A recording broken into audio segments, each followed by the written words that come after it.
with Iowa's farm families and the crop they're growing. Because when corn grows Iowa, Iowans win. Learn more about how to share your own wins at iowacorn.org/Iowans win. At U.S. Cellular, we think phones are great, but they're not always great for us. Because while they connect us to so much, they can also distract us from, well, us. The us that actually laughs out loud with each other instead of just texting it. That knows being in the same room doesn't always mean being together. So let's find us again by putting our phones down. Not forever, just for 5. 5 days, 5 hours, even 5 minutes. Join U.S. Cellular in the Phones Down for 5 challenge. Find out more at uscellular.com/findus. After I drop the kids off, I have to run across town for a meeting, hit the gym during lunch. Jake has soccer tonight, and Emily has gymnastics. Oh, did I turn on the crock pot this morning? With a never-ending to-do list, it's easy to forget something important, like setting up a life insurance plan with Shelter Insurance. Your local Shelter agent can show you how to create a safety net for your family. Don't let life get in the way of what's most important. Visit shelterinsurance.com to learn more. Shelter Life Insurance Company, Columbia, Missouri.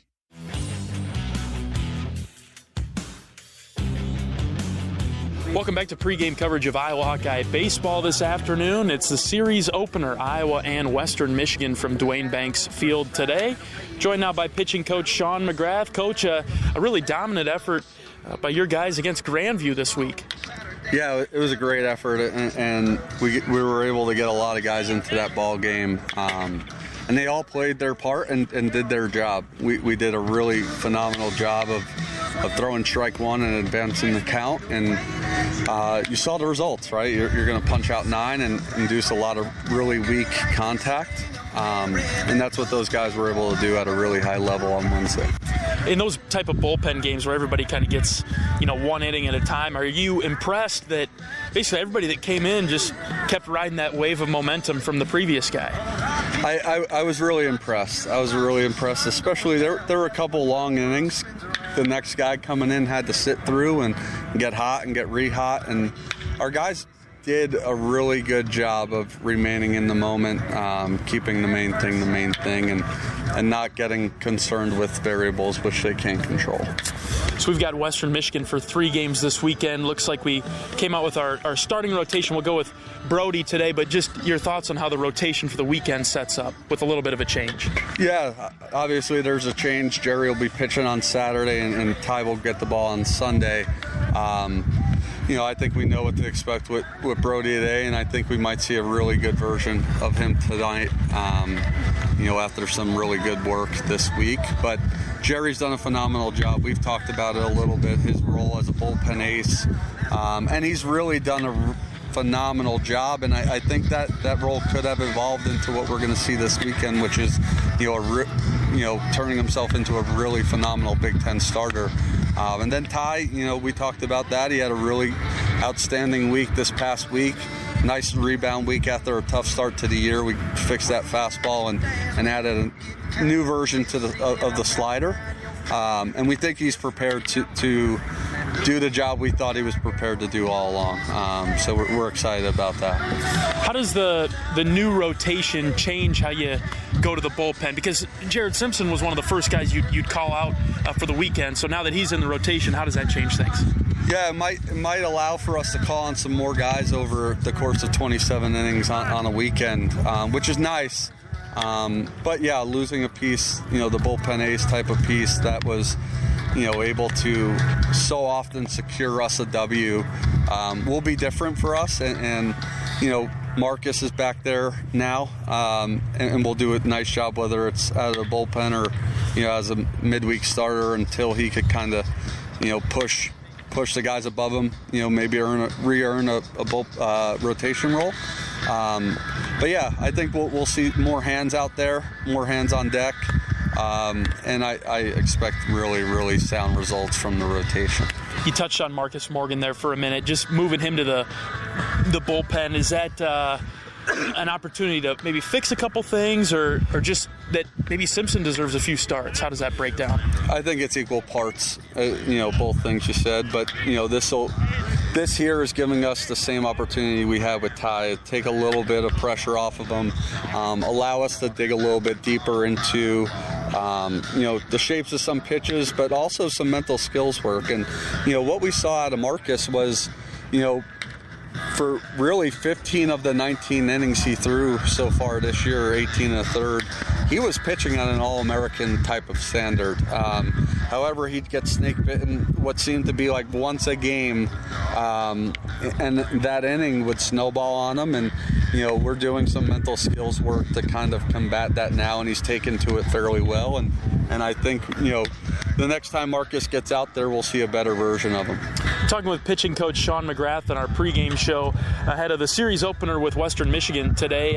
Zach Volker still your number one guy coming out of the bullpen? You see him today or maybe tomorrow? Is he still your number one guy? Yeah, I think Volk's still that bullpen ace back there, especially with Jerry moving to the rotation.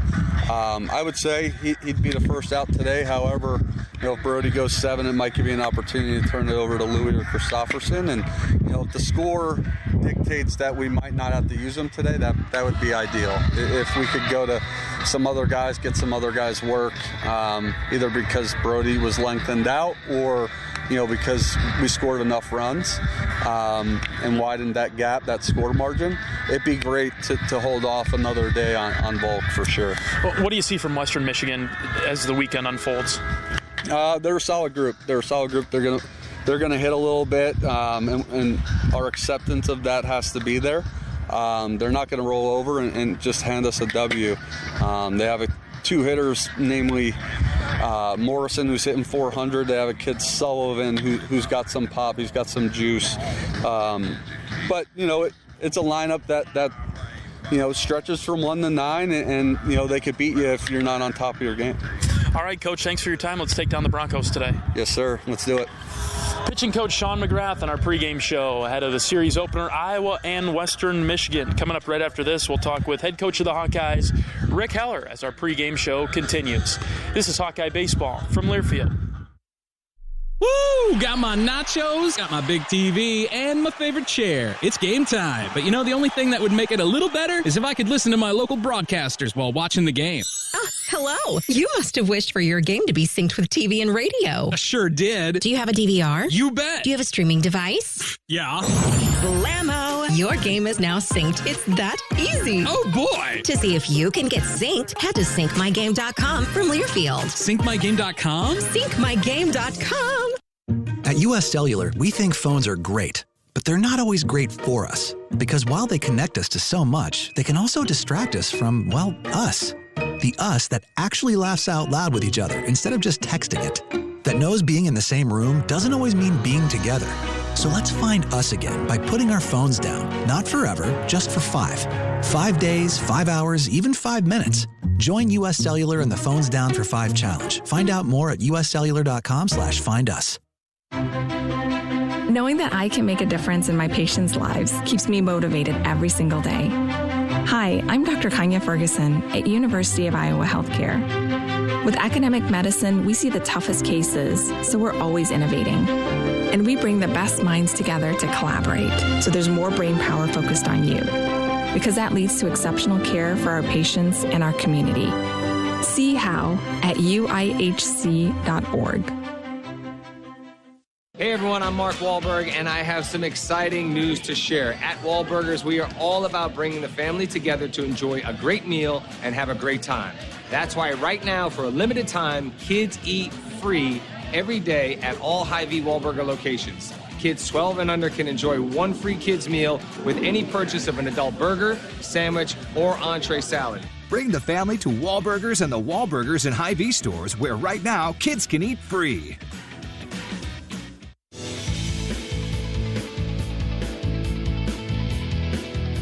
Welcome back to pregame coverage of Iowa Hawkeye baseball this afternoon. Iowa and Western Michigan in the series opener. Joined now by head coach of the Hawkeyes, Rick Heller. Coach, a pretty complete performance against Grandview this week. Yeah, really happy with how that one went. You really couldn't have drew it up any better. We got, I think 10 pitchers in the game and didn't have to use Llewellyn or Christopherson. And I got some guys out there for the first time, and all the position players outside of Cade Moss, who wanted a day off and needed a day off, played in that game. And we played well. Good energy, good effort. for the most part, all those guys pitched well. A couple guys that were blips here. Got Kate Overmuller back out there, 3 punch-outs. Just a lot of real positive things in that game. The main thing we focus on seems to be the pitching in those midweek games. Is there somebody that's come in those midweeks that's really close to earning some weekend time? Well, I mean, we hadn't seen Chaz Wheatley in a while, and we hadn't seen Caleb Strack at all. And both of those guys, I thought they looked good. And they've been working really hard, even though they haven't been getting in the game. And we felt like, as a staff, that they were really improving and getting better. And so it was great to be able to see them, and just definitely gives you a better feel on who you want to go to on the weekend. Feels like we're going to be able to get all 3 of these games in this weekend, weather pending, and the true home series opener. Got to feel comfortable for the guys. Yeah, it feels good. I mean, it's not a great day and weird wind. We got that east wind, northeast wind, which pretty much is straight in. So runs are going to be a little bit of a premium today, and then we got to hope that the snow line goes south of us tonight. It sounds like we could get 1 inch to 3 inches and have to deal with that to get it off the field tomorrow possibly, but it does appear that there's a good chance we'll get all 3 in as normal. I mean, conference play's approaching so quickly. Next weekend at home against Maryland, so you almost need this to go as smooth as possible from an operations standpoint. Yeah, you definitely do, and especially with us mixing the rotation up a little bit, you want it to roll as it's going to next weekend, so at least you have one chance to look at it the way we're doing it now. Well, let's talk about that rotation a little bit. When we were chatting with Coach McGrath a moment ago, it was Simpson on Saturday, and we can get to him later, but we'll go with Brody today. Yeah, we got Brody today, and get him out here on the home mound, and excited to see that. Excited to see if the progress keeps moving forward, and just really, really excited to see how it goes today. And he's been making steady progress, and I expect the same today, and excited to see him go. As you mentioned in the midweek, Ty will be your Sunday starter. Has earned that spot back. Yeah, Ty, we knew he'd probably end up being somewhere in the rotation. It was just trying to spark something, get him in the pin, get a little adrenaline burst, get some velocity up in that game in a short burst, and something he wouldn't have gotten in a bullpen, and then give him the start or get him in the game as a bullpen guy on Sunday, and we had a good feeling that that would work and help Ty out, and I believe it did. And then the big thing was that Sean, our pitching coach, and Ty had a really good bullpen session and figured some things out on his slider, and that was, to me, the biggest difference on Sunday was, yes, his velocity was a tick better, but the big thing was he was able to throw the slider that we weren't seeing that, the previous 3 weeks, and hopefully that's going to be the story for Ty if he can maintain that. Same kind of approach with Marcus Morgan, out of the rotation, go to the bullpen for a little bit? Yeah, see what happens, and Marcus, when he's in there, it's 3 good, 1 bad, 4 good, 1 bad. The good are really good, yep. And then fortunately though the bad have been really bad. And again, Sean and Marcus picked some stuff up, watched some video, got some things they think cleaned up, and just really anxious to see Marcus when he gets back out there. And I think it's going to be an even better version of the good Marcus.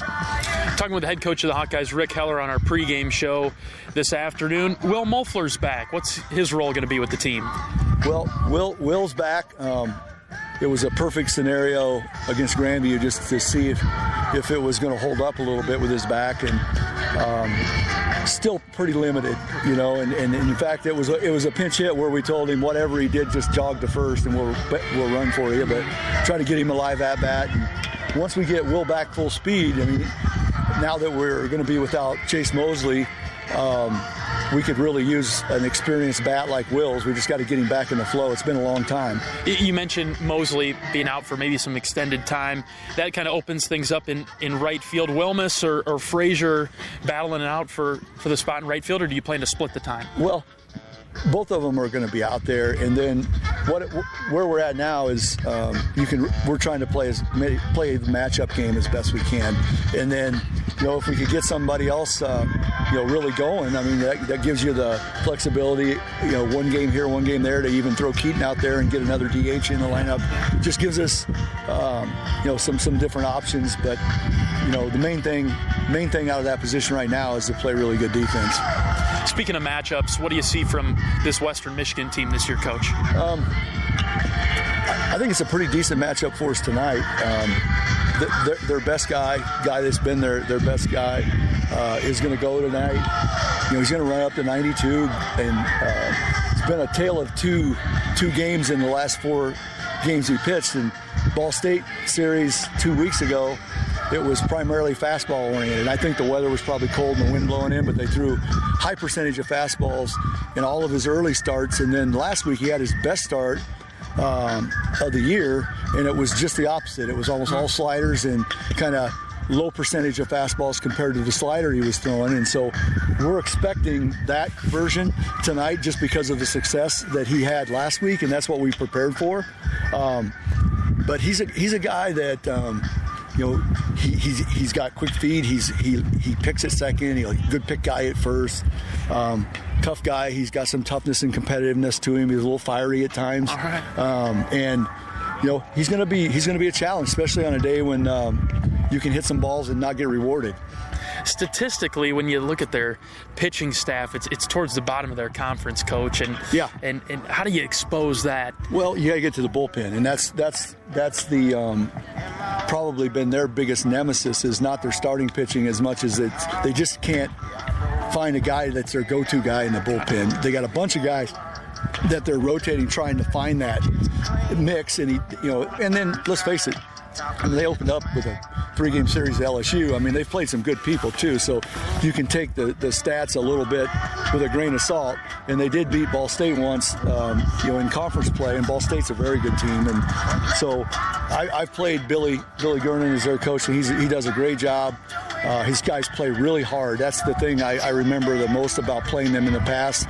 We've played them down in Florida a few times over the years, but I'd like to look at it as kind of like if a team was going to play the Hawkeyes, and regardless of the kind of year you were having or maybe the talent that you had that year, I think they would say that our guys play hard every day. Sure. And you would do that about this team. I guess that's the best way to sum up the Western Michigan team, is whether they're having a good year or a bad year, you're going to have to play hard to beat them, and they're going to play hard. And that's a message that I'm sure you've given to the team. They got a couple of good hitters too, Coach. Very good hitters, and some guys that we're going to have to do a really good job of not letting beat us if the situation comes up. And it's one of those weekends where you really hope that your offense can make some hay with the pitching that they're going to throw at us. And the only thing that makes me a little nervous there is that all 3 days we're not going to get any days this weekend if the forecast holds true or the wind blows anywhere close to out. So runs are going to be a little bit hard to come by, and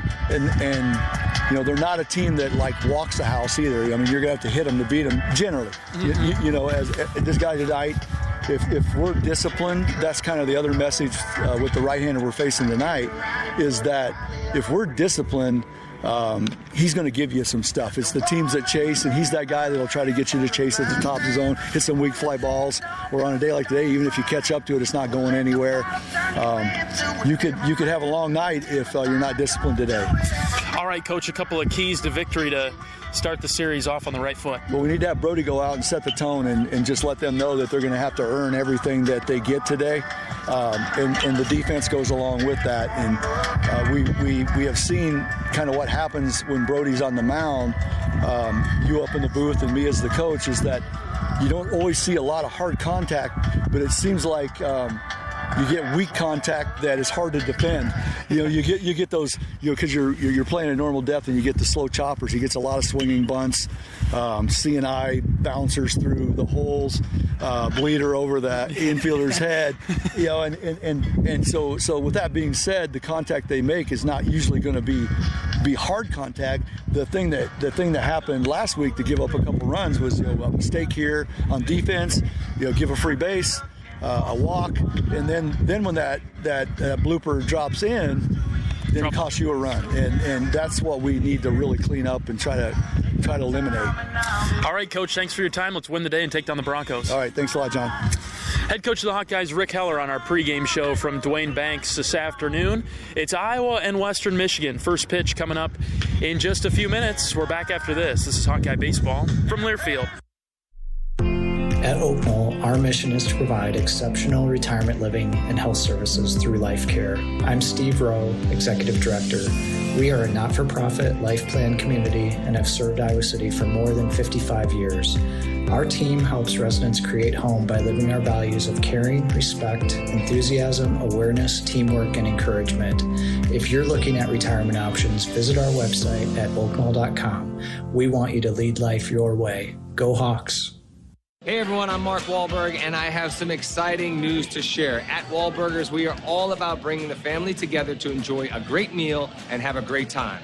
That's why right now, for a limited time, kids eat free every day at all Hy-Vee Wahlburger locations. Kids 12 and under can enjoy one free kids meal with any purchase of an adult burger, sandwich, or entree salad. Bring the family to Wahlburgers and the Wahlburgers and Hy-Vee stores, where right now, kids can eat free.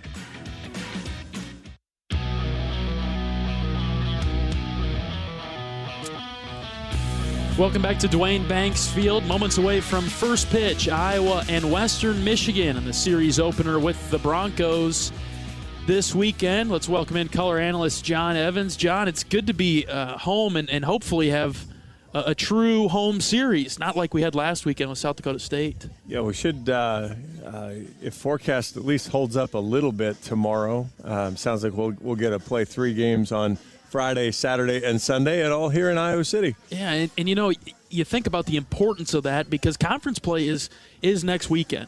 And to get in some sort of routine, you thought you would have had a couple of good, clean series under your belt, and not even talking about performance of the team, but just in the routine of the operation. Correct. You know, how do you, who's your Saturday guy? What does he do on Friday? Who's your Sunday guy? What does he do? Fiddling with the rotation a little bit this weekend. Of course, last weekend, what you thought was going to be Brody's first home start turned into a home start in Kansas City. And then you had the doubleheader on Sunday. So, yeah, to your point, just a lot of general weirdness where this will be hopefully the first time you get the 3-game weekend series before welcoming Maryland to town next week. That'll be a big one. The Terps are projected to, they were the preseason #1 team in the conference. They're off to a 12-8 start last time we checked, so we'll welcome them next weekend. This is just an important series for Iowa, 16-3 on the season. You want to get as close to 20 wins as you can heading into conference play, and Iowa can do that if they get the 4 wins leading up to that Maryland series. On another 6-game win streak, we saw one of these earlier this year, John.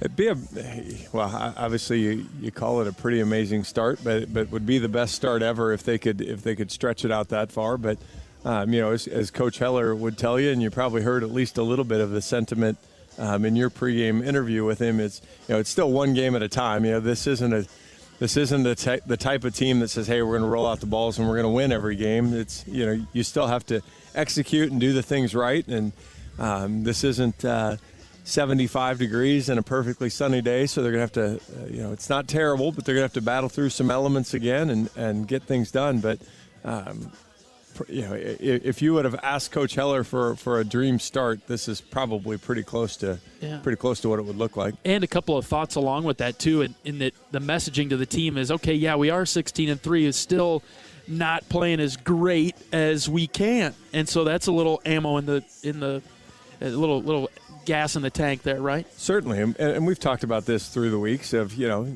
peaking in March isn't going to do you any good. Right. And so it's figure out how to win games, learn how to do it, establish some roles. And, the nice part is, whether it's the starters kind of flip-flopping around a little bit, they're still, you've heard Coach McGrath talk about six good starters. You throw Cade Obermuller in there, maybe there's 7. You've got Luke Llewellyn, who's stepped up recently to aid Will Christofferson in the bullpen, as that closer role. You've got a lot of people, the midweek guys, the pitching staff that hasn't gotten a ton of action, come in and did their job. So a lot of really good stuff, but there's still probably some more stuff to find.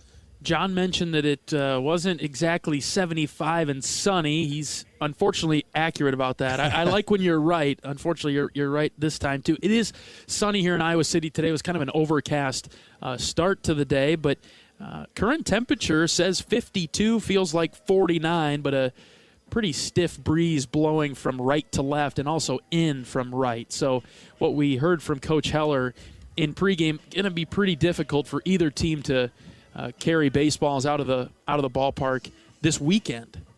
Correct. Boy, and it's hard to tell. You look at the flags. It looks every time I think it's maybe going toward one foul pole or maybe somebody going one direction or the other might be able to carry it.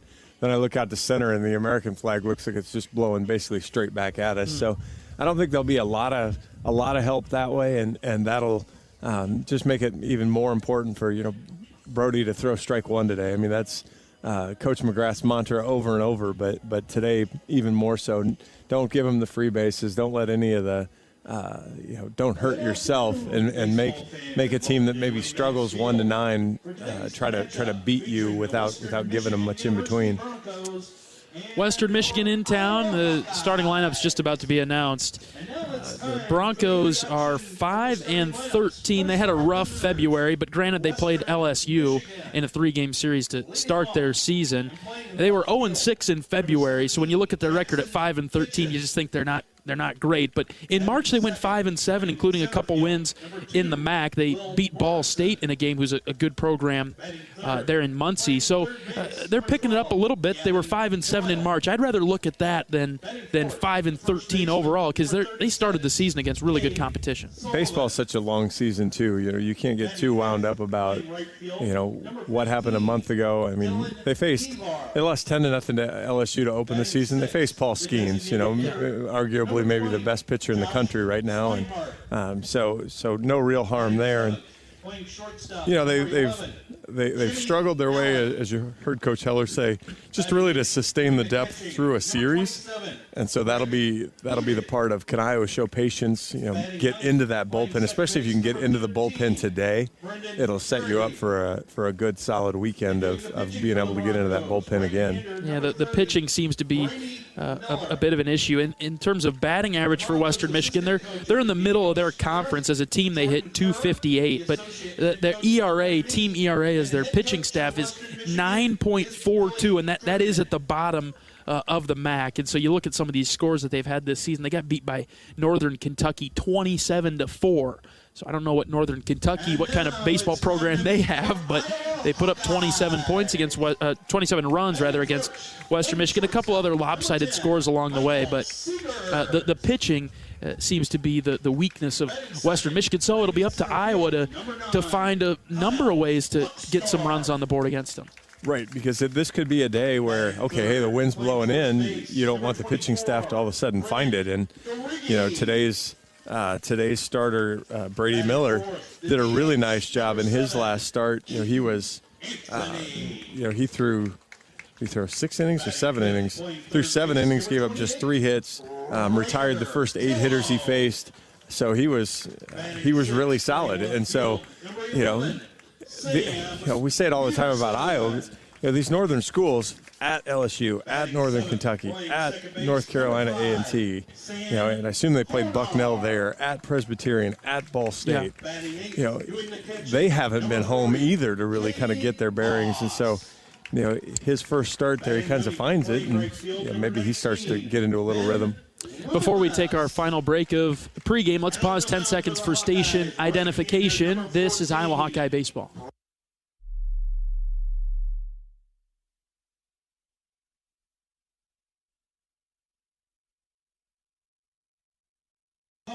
All right, we'll take a break and come back with starting lineups and batting orders coming up right after this. This is Hawkeye Baseball from Learfield. After a cancer diagnosis, it's natural to want to start treatment right away. But first, get a second opinion from a team that specializes in your cancer. I'm Dr. George Weiner, Director of University of Iowa Holden Comprehensive Cancer Center. Before you start treatment, you deserve to be confident you have the right diagnosis and know every option available to you. So whether it's with us or somewhere else, get a second opinion. It can change your care and your life.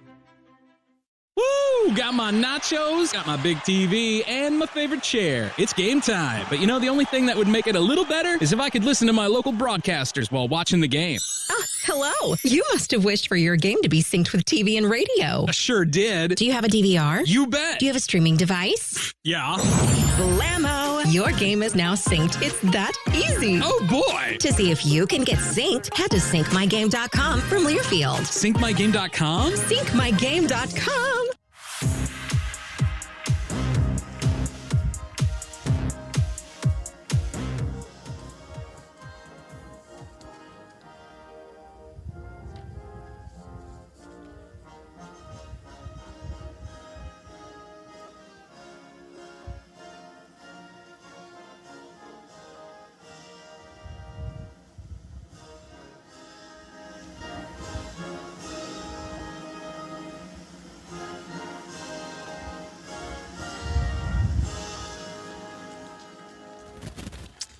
All right, national anthem complete from Duane Banks Field this afternoon. It's time for today's starting lineups and batting orders. First, we'll start with Western Michigan. They're 5-13 on the season, under the direction of Billy Gernon, their head coach in his 13th season at the helm in Kalamazoo. Their starting lineup and batting order will look like this. Jackson Kitchen leads things off in left. Will Morrison, mentioned him in the pregame coverage. Will Morrison bats second. He's their center fielder. Gavin Doyle's at the hot corner at third, batting third. Cade Sullivan is in the cleanup spot at first base. Dylan Nevar's their right fielder, batting fifth. The designated hitter is Josh Swinehart, batting sixth. 7, 8, 9, Jimmy Allen, Greg Budig, and Brendan Harity. That's the batting order for Western Michigan as the Iowa Hawkeyes take the field defensively, getting ready for first pitch between Iowa and Western Michigan. Defensively for the Hawks, Brennan DeRiggi's at first, Sam Honar at second. Michael Seegers is the shortstop. The third baseman for Iowa today is Raider Tello. Out in the outfield, Sam Peterson's in left, Kyle Huckstorf in center. Ben Wilmus gets the start in right. Doing the catching today is Cade Moss. And on the rubber for the Hawkeyes is Brody Brecht, getting the Friday start for the Black and Gold. 2.74 ERA for Brody. He's 1-1 on the season. This will be his sixth start. He's thrown 23 innings, given up 13 hits, 7 earned runs, 17 walks, which you'll like to see him get a little bit better at, but an impressive 36 strikeouts. Opponents hitting just 167 against Brody. Coach Heller talked about the contact that teams get off of Brody. It's going to be a spinner. It's going to be a blooper. The only guy we've seen make solid contact off of Brody was down at the South Alabama Invitational. I think it was the Pepperdine hitter, right? That was it Pepperdine? Yeah, I believe so. He sent one for a ride, yeah, on the Sunday start there. He got a good piece of one, and you know, we talked about it at the time. Pepperdine flooded out the dugout like they'd won the College World Series. So it was early. That was in the first inning, I think. It was their number 3 hitter who'd hit a couple home runs down there. And all of a sudden it was like solid contact against a guy that's throwing 102, and they thought they'd won it, and that was the only run they scored all game. But that's right. But to that point of just how difficult it is, especially when Brody gets dialed in and he's got a little compete in him, and so there's that not willing to just let it go. But you'd like to see him start getting. Like to start seeing him getting 6-7 innings into a game, just to continue to dominate a little longer. Jackson Kitchen leads things off. He's a left-handed hitter, their left fielder. Kitchen with a .237 batting average. Got a few doubles and a triple on the season. First pitch from Brecht on its way home, right down the middle for a called strike. The umpires today, Ben Harlow is behind the plate. Greg Stanzik down the right field line at first base. Joshua Nolan, the second base umpire, and Trey Nelson over there at third. 0-1 pitch floats outside. It's 1-1. Western Michigan in gray uniforms, pinstripes, brown pinstripes from top to bottom. Broncos is spelled out in brown across the chest with a gold outline. 1-1 pitch from Brecht is inside for a ball. They've got brown numbers on their backside with gold outline, and they wear white batting helmets when they're on offense. 2 balls and a strike. Pitch from Brecht. Here it comes. Check swing, didn't go, and it's 3-1. The Hawkeyes will counter with white uniforms. Hawkeyes spelled out in black across the chest with a gold outline, white baseball pants with a gold stripe, black baseball caps with the gold block eye on the front panel. 3-1 pitch is low for a ball, and the leadoff man is on with a walk to start today's game. Interesting mix there for Brody. All 5 pitches were fastballs. You usually see him mix in the slider, one of his better pitches, if not his best pitch. But 300-mile-an-hour fastballs and 101 just missed. None of them were wildly off. They just all missed. Next batter's Will Morrison, and there he goes with the slider for a strike, and it's 0-1. Morrison, their 2-hitter, he stands in from the right side. Morrison hits 400 on the season. Does have a little bit of a tendency to strike out, so you might be able to go get him that way. 0-1 pitch is low, backhanded by Moss, 1-1. Not much of a lead over there at first from Kitchen, and he is active on the base paths. Yeah, he's got 5 stolen bases and 6 tries, so he's their leading base stealer. 1-1 pitch, outside corner, called strike, went with the slider again. And we have not seen Western Michigan swing the bat yet. It's a fair point. 0 for 8. Yeah. Now to be fair, Brody walked the first batter, but maybe this is part of their game plan to drive up the pitch count. 1-2 on its way. This is hit on the ground to short. Seegers has got it. Flips to second for 1. On to first. Not in time at first. Do get the lead runner out at second for 1 down. I think to your point there, too, I think you do have to, when a pitcher comes in with 17 walks in 23 innings, I think you have to make sure, is he going to throw you a strike? And so solid game plan right away from Western Michigan to make sure that Brody's around the strike zone, and it's his job then to prove yes, and then Western Michigan will adjust. Gavin Doyle stands in. First pitch strike from Brody on the outside corner. Doyle's their third baseman, and he also bats from the right side. Still a runner at first, but this time it's Morrison. Brecht out of the stretch. The pitch. That's low and away. Ball 1. Doyle's actually interesting. He's a high walk, high strikeout guy as he leads the team in both categories.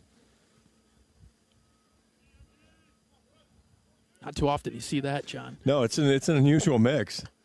That leads me to believe that he don't make a lot of contact, right? He's either walking or he's striking out. I would think he's going to take he's going to see a lot of pitches because you're going to get to a lot of 3-2 counts that go either way. Count here is 2-1. Pitch from Brecht, a beautiful bender, and it's 2-2. That's another one of those cross count. It's 2-1. He's probably looking for a fastball. Brody throws a good breaking ball strike and see if maybe he can get that ground ball double play with just a little bit more movement to Seegers. 2-2, line drive up the middle for a base hit. 2 on for the Broncos in the first. And that was a good piece of hitting there. That's a breaking ball in the inner half that he just kind of fisted up the middle. He didn't really pound it, but got it out there, got it past Honar into the outfield. Yeah, just shot it right back. And Brody couldn't make a play because he falls off the mound to one side. Just sharply hit line drive. 2 on for Western Michigan in the opening frame. Batter is Cade Sullivan. First pitch is high for a ball. And Sullivan does have some pop, so Brody will have to pay some attention here. He's got 6 home runs, leads the team. Might be able to get him with the sliders, though. Missed that one, 2-0. Moss had to do a good job to stop that one. Yeah, if you can imagine Brody missing his spot, the job that Cade Moss has to do on a 90-mile-an-hour or 99 to 101-mile-an-hour fastball to catch it and keep it in front of him. Got to have stellar reflexes. Cade will jog out to talk with Brody on the pitcher's mound. Sullivan, as John mentioned, with 6 home runs, he was one of the hitters that Coach McGrath had highlighted in our pregame conversation. Really, Sullivan and Morrison, the big-time hitters for the Broncos. Their batting averages are pretty good. Morrison's at 400. Sullivan's at 263. He's got a 2-0 count on Brecht. The pitch from Brody. That's high, ball 3. And Sullivan is the opposite of Doyle. He has no interest in walking, just 4 walks on the year. So Brody needs to battle back here get in the strike zone and throw some competitive pitches here. 3-0 catches the outside corner, and it's 3-1. Good start to the comeback right there. And Sullivan hit .315 last year, so average is down a little bit this year, but he knows what he's doing at the plate. Yeah, swing and a miss on the 3-1. Brody on his way back. He'll have a full count opportunity to bring it all the way back against Sullivan here. One down in the top of the first. Runners on first and second for the visiting Broncos. Brecht has got the sign that he likes, the 3-2, feels it, deals it, swing and a miss. He got him. High heater, yes. 3 straight fastballs Brody bounced back with there. Sends him walking back to the dugout. Credit Cade Moss a bit to go out there and have a conversation with Brody, right? To get him on the right track. 2 down now in the first. Well, we talked about it off air before the game started. This is one of those where Brody's just got to trust that his stuff is better than what they can hit. Next batter's Dylan Nevar, left-handed hitter. First pitch strike from Brody. And as Coach McGrath said, that won't always be true. They're going to get hits. That's okay. But you have to trust your stuff and act like you're the boss. 0-1 is the count. The pitch sliced foul to the left side. 0-2. Brody's got a great opportunity now to get out of trouble in the first. I mean, Nevar hits .235 on the season and looked a little overpowered there. Now he needs to go finish him off. 0-2 is the count. The pitch from Brecht outside, just off the plate with a nice slider. Tried to bring it in the back door. Good job by Nevar to lay off that one. It's 1-2. Didn't have the break that Brody's ball normally has. Just kind of sat out there and spun. 2 on, 2 out. The 1-2 from Brecht. That's high, 2-2. Now, just like he battled back from 3-0 to get the strikeout, you got to bear down here. You don't want to fiddle around. You go to 3-2, all of a sudden the runners are in motion. Go ahead and finish it off right here. Brecht is ready for the next pitch. Here it comes. That is just inside. Ball 3. And the Iowa crowd letting Ben Harlow know that they would have preferred that to be called a strike. That's a pretty good fastball on the inner portion, just too far inside. 3 balls, 2 strikes. The pitch, ground ball foul to the right side. We'll do it again on a full count. And it's been interesting just watching those first couple pitches. On the left-hander, that pitch hasn't been called. On the right-hander, that pitch got called. Just that little bit different perspective for the umpire. It looks inside when the guy's crowding the plate. And runners are moving on the 3-2. Called third strike. Got him on the inside corner that time. And Brecht gets out of trouble in the first. A walk and a single for Western Michigan, but Brecht counters with 2 strikeouts. And we'll go to the bottom of the first. Iowa and Western Michigan just underway from Duane Banks. Well, back after this. This is Hawkeye Baseball from Learfield. We all love a good win, catching up with friends, saving money at the pump, soaking up the perfect Iowa day, sitting down to a really, really good meal. These are the everyday delights that make us smile. These are the moments that connect us all as Iowans. And these are the wins that, more often than not, start with Iowa's farm families and the crop they're growing. Because when corn grows Iowa, Iowans win. Learn more about how to share your own wins at iowacorn.org/Iowans win. At MidAmerican Energy, we want to help keep you safe around power lines and electrical equipment. Always assume a power line is energized, even if it's on the ground. To avoid the risk of an accidental shock or electrocution, avoid touching a power line with anything. And when you see high voltage warnings on transformers and substations, stay away. We care about you and your safety. Get more tips at midamericanenergy.com. Paid for by the customers of MidAmerican Energy.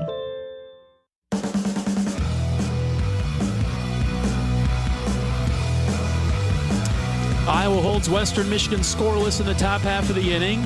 We'll take a look at Iowa's batting order. Starting lineup for the Hawkeyes today pretty similar to what we've seen throughout a majority of the year. Michael Seeger's in the leadoff spot. Kyle Huckstorf batting second. Brennan Durigge is third. Keaton Anthony, the designated hitter, in the cleanup spot. Batting fifth for the Hawkeyes is Raider Tello. Sam Peterson batting sixth. 7, 8, 9 for the Hawkeyes. Sam Honar, Cade Moss, Ben Wilmus. They'll take on Western Michigan pitcher Brady Miller. This could get confusing as the game goes along. Brady Miller's 1-2 on the season. This will be his sixth start of the season. 6.84 ERA, 26 and a third innings, giving up 32 hits, 21 runs. 20 of those are earned. Walked 10, struck out 23. Opponents hitting .299. But like we mentioned, pitched 7 strong innings in their conference win against Eastern Michigan last Friday. So he's come on strong the last couple of starts. That's the impression that Coach Heller made on us in our pregame conversation with him. Miller is a tall right-handed pitcher, and the first pitch is a strike to Seegers at 92 miles an hour. Yeah, he has a 6 ERA in 2 conference starts, and that includes the 7-inning gem that he threw shutout baseball. So it's struggled in the first one. And this one's hit on the ground to the left side, gloved by the third baseman Doyle. High throw to first, but in time to get Seegers for the first out of the inning. Yeah, we talked about the pitching staff maybe not being spectacular for Western Michigan, but they do field the ball well, tied for second in the MAC at .975. So, put the ball in play. They do a pretty good job of picking it up. So the risk of the captain obvious again. You'll need to find some holes. Right. Here's Kyle Huckstorf. First pitch to him is a slider on the outside corner for a strike. The Broncos seem to have, two of the 3 parts of baseball figured out. The fielding is strong, and they've got a few hitters. It's the pitching. If they could clean that up, could be a force in the MAC. Here's a chopper up the middle. Shortstop charges hard, gloves it, throws it, got him. Bang, bang play, got Huckstorf at first, 2 down. Close play there. Huck hustling it out the whole way. Just couldn't quite, about a half a beat. That wasn't even a half step. Just missed it, but Hawks yet to make solid contact here. And Miller's only thrown 4 pitches. Brecht threw 27 in the first. I believe that's an accurate number. Yeah, so just a little bit of a difference in the first inning. Here's DeRiggi. First pitch to him is low, ball 1. Now I'm going to bring it up, John. I see DeRiggi's using a black and red bat today, not using the teal and turquoise. I haven't seen it out there yet. Yeah, maybe they've got a cold bat and a slightly warmer bat. Put up 12 runs the other day with that blue bat, but DeRiggi will try his luck with the black and red one today. He's worked a 2-0 count. Bases are empty, 2 outs, bottom of the first. And Miller's kind of a 90-mile-an-hour fastball guy, but he's really shown, he's popped up about 93 as he misses just inside there for 3-0, but his velocity's been up a little bit here in this start so far, up 90, 91, 92, 93 even. 3-0 pitch, took something off and went right down the middle, and it's 3-1. Coach Sutherland taught me the term, the get me over pitch. Yeah. I like that one. That time low and outside for ball 4, so a 2-out walk for DeRiggi, and that'll bring up Keaton Anthony. At the very least, you extend the inning, you make him a little bit more uncomfortable, you make him throw a few more pitches, and the more you can turn the lineup over, even if this doesn't end up turning into anything, although Iowa has been pretty good this season with 2-out production. And to start it from the base, right, with the first 2 guys in the inning getting out, right? You could get creative, get things going because Anthony's got the ability to do so. He's down the count 0-1. A check on DeRiggi at first. But we've seen it a number of times this year where the first 2 guys in the inning get out, but Iowa's still able to manufacture some runs, and this would be a nice opportunity to see if they could do that here. Playing Anthony to pull on the infield. 0-1 pitch to him, slices it foul to the right side and out of play towards the indoor track. It's 0-2. And that's a credit to Iowa's lineup top to bottom, really, that there isn't an easy out throughout the lineup, and so they're able to get runs, and keep rallies going or start rallies from anywhere. DeRiggi at first, the 0-2 to Anthony. Good discipline there, pitches outside for a ball.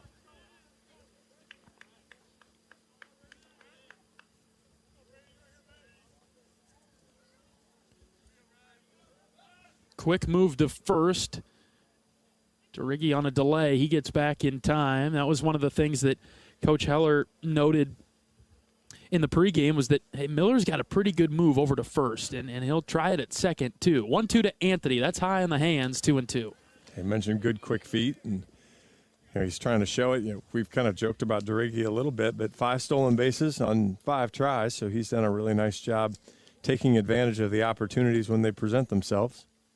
2-2 to Keaton. Tapped foul to the left side. We'll do it again. Good at-bat here from Keaton, too. We talked about 4 pitches to get the first 2 guys out. Now all of a sudden we've seen 10 more pitches, so you've at least extended the inning. You've added some stress to the inning, which is nice from a Hawkeye perspective. So just trying to make a little bit more work happen here. Another 2-2 to Anthony, right back up the middle on the ground, through into center field. DeRiggi rounds second, and he'll slam on the brakes and stop right there. A 2-out single. Hawks have a couple of runners on now for Raider Tello. And this is another thing we talked about, just to your last point about the pitch count and keeping long innings a possibility. Get to the bullpen as soon as we can, because that's where Western Michigan really struggles. Exactly. They don't have that go-to guy yet to say, hey, he's going to shut.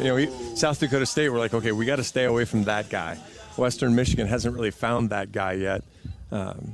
Interesting play there. Harity was shaded over there. That was the second baseman that made a diving play on the shortstop side of the bag. Tello's up with 2 outs and 2 on. First pitch to him. Breaking ball, called strike on the inside corner. It's 0-1. DeRiggi takes very aggressive leads off second base. We've seen it a lot. If pitchers look and they kind of get into that tendency of glance at him and look away, he'll hop and get a big lead off second base. And there is a pickoff move to second. It's close, but DeRiggi's all right. And back to the bag. That's what you get, I guess, when you're hopping, drawing attention to yourself. They're going to make you go diving back. That was a pretty good move, too, wasn't it, by the pitcher? 0-1 pitch to Tello. Swing and a miss. High fastball, just a little bit late on it, 0-2. That's the fastball that Coach Sutherland really wanted him to not chase. 90-plus miles an hour, up in the zone. Even if you get a barrel on that one, it's probably not going to do you any good with this wind today. The 0-2 to Tello. That's low and outside. Nice block by the catcher, Greg Budig, behind the plate to keep the runners where they're at. Really well done. And we saw DeRiggi both in the midweek game against Grandview and last weekend. When that ball gets away from the catcher, he does a very good job of reading it and get going. That one snuck away, but not far enough for DeRiggi to take a chance. The 1-2, outside corner, calling third strike. Tello is down to end the first inning. We've played 1 in Iowa City. A hit on the board for the Hawkeyes, but no runs to show for it. We're scoreless heading to the second. This is Hawkeye Baseball from Learfield. At Oak Knoll, our mission is to provide exceptional retirement living and health services through life care. I'm Steve Rowe, Executive Director. We are a not-for-profit life plan community and have served Iowa City for more than 55 years. Our team helps residents create home by living our values of caring, respect, enthusiasm, awareness, teamwork, and encouragement. If you're looking at retirement options, visit our website at oakknoll.com. We want you to lead life your way. Go Hawks! When you're in the eastern Iowa area, be sure to visit and connect with the official local business partners of the Iowa Hawkeyes. The Hotel at Kirkwood Center, Iowa's premier luxury hotel, the Jill Armstrong Team, Wisconsin Realty, the area's premier realtor, and Options Exteriors, your preferred local roofing and exterior company. Jill Armstrong and her team strive to make every buyer and seller at ease with the real estate process. Contact the Jill Armstrong Team, Wisconsin Realty, for all of your real estate needs. Call 319-631-5455.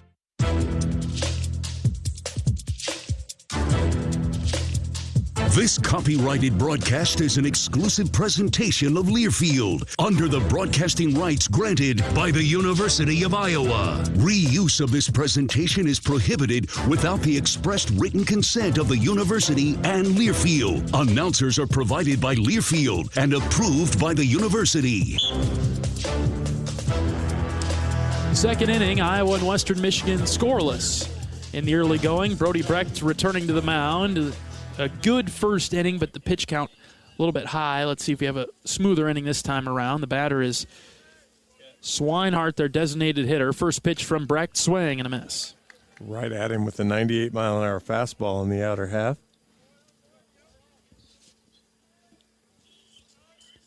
Just like to see him get into a rhythm as he is ready with the next pitch. Swing and a miss again. Outside corner 0-2. You can tell when Brody's feeling it when he gets right back on that mound ready to go. Don't have to worry about the 20-second pitch clock for him, right? No, and that was another 98-mile-an-hour fastball right on the outer half. 0-2, got a piece of it that time and fouled it back. Well, the third straight pitch in about the same spot. You'd hope he'd learn a little bit and see what Brody did. But I like the going right at him. Don't fool around. Get into your rhythm. Just go get an out. And a swing and a miss on the 0-2. It's a drop third strike. Moss will send it down to Deriggi. One away. Third strikeout in a row now for Brecht. And that's what makes that slider so devastating is you throw 3 98-mile-an-hour fastballs and then you throw a 90-mile-an-hour slider in the same tunnel. And so the ball just falls right off. Of course, you can't touch that one, and he ends up a strikeout victim. Shortstop Jimmy Allen stands in. He's a right-handed batter. Brecht is ready. First pitch to him. That's right down the middle for a strike. Just love the jumping right back on the rubbers.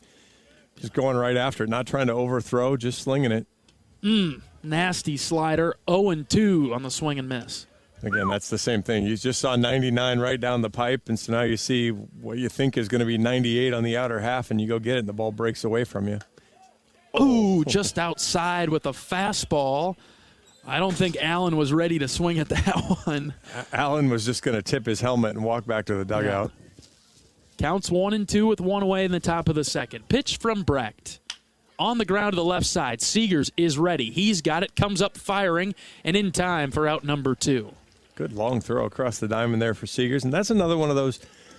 Again, as a shortstop, you think, okay, should I charge it? Should I not? Because the ball's not moving very fast. You think most hits come out to you pretty quick, and that slow roller and guy gets a chance to get down the line. So you got to hustle the throw on a long throw. But nice job from Michael. Good play from Deriggi to get the out. Batter is Budig. First pitch outside to him for a ball. And the way that Seegers had to kind of come around that ball a little bit because it wasn't hit directly to him. Good technical fundamental play by Seegers. The 1-0 is somewhere not called a strike, 2-0, and they'll say that the pitch was just up, is what the home plate umpire motions to the Iowa dugout. Either way, 2-0 pitch. That's also high, 3-0. That one. Just take some notes. That one you could make a better argument for. The last one was pretty darn good pitch, but. And a 4-pitch walk now from Brecht, and Budig is on with 2 away. And that's where you have to see Brody you got to flush it. Hey, if that's what the zone's going to be, that's what it's going to be, right? Well, and the fastballs that he was darting the outside corner with, that's fine. Yep. So just go back to hitting your spot and get into the rhythm and go get them. Bottom of the order, Brendan Harity now, left-handed hitter. Short lead at first. First pitch is in there for a strike. Nice slider to get things going. The problem is that's a 209 hitter. You just walked on 4 pitches. Mm-hmm. We talk a lot about it with Brody, but it's just 4 wasted pitches to run your pitch count up. On the ground to the right side, Honar will get after it and underhand flip it to Deriggi for the third out. All right. A walk in the middle of the inning, but otherwise Brecht looked pretty good right there. We'll head to the bottom of the second. Scoreless game, Iowa and Western Michigan. Back right after this. This is Hawkeye Baseball from Learfield. At Oak Knoll, our mission is to provide exceptional retirement living and health services through life care. I'm Steve Rowe, Executive Director. We are a not-for-profit life plan community and have served Iowa City for more than 55 years. Our team helps residents create home by living our values of caring, respect, enthusiasm, awareness, teamwork, and encouragement. If you're looking at retirement options, visit our website at oakknoll.com. We want you to lead life your way. Go Hawks! Knowing that I can make a difference in my patients' lives keeps me motivated every single day. Hi, I'm Dr. Kanya Ferguson at University of Iowa Healthcare. With academic medicine, we see the toughest cases, so we're always innovating. And we bring the best minds together to collaborate, so there's more brain power focused on you. Because that leads to exceptional care for our patients and our community. See how at uihc.org.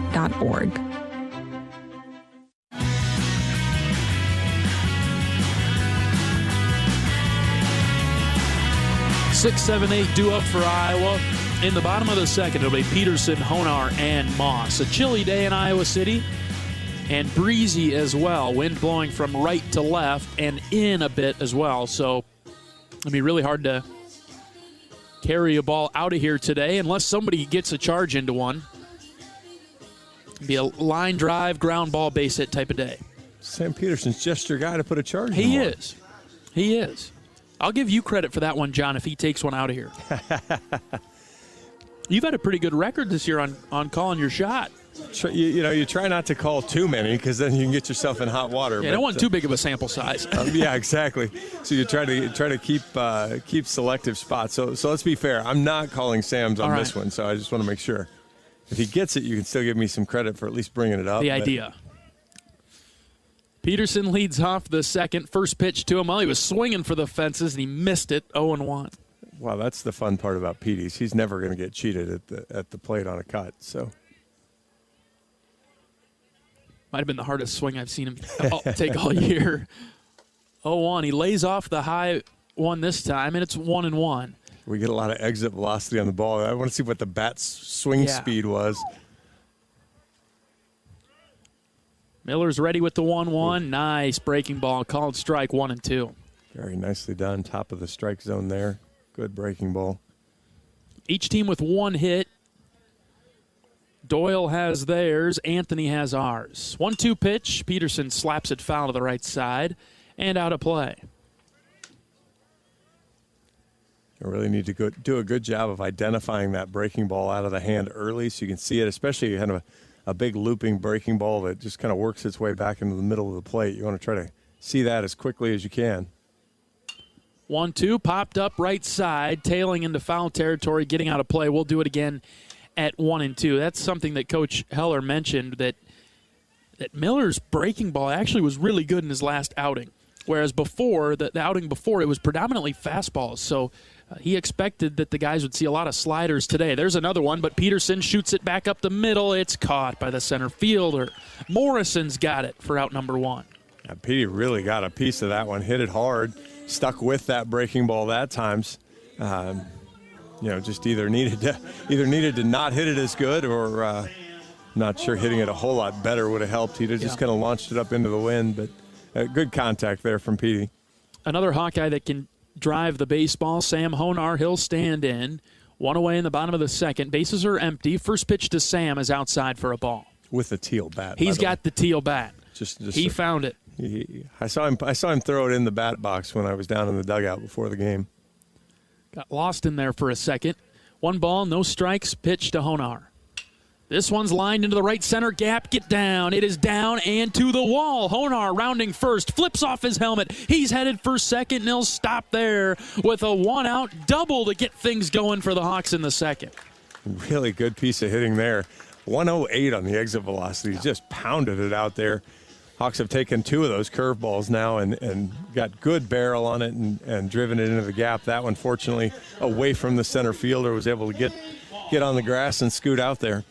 Honar with the incredible ability to drive the legs and the hips. He's got such strong movement from that portion of his body to be able to drive those rather than just an arm swing, right? A really good hitter. Caught that one. That's an outside ball that he kind of pulled into that gap, too.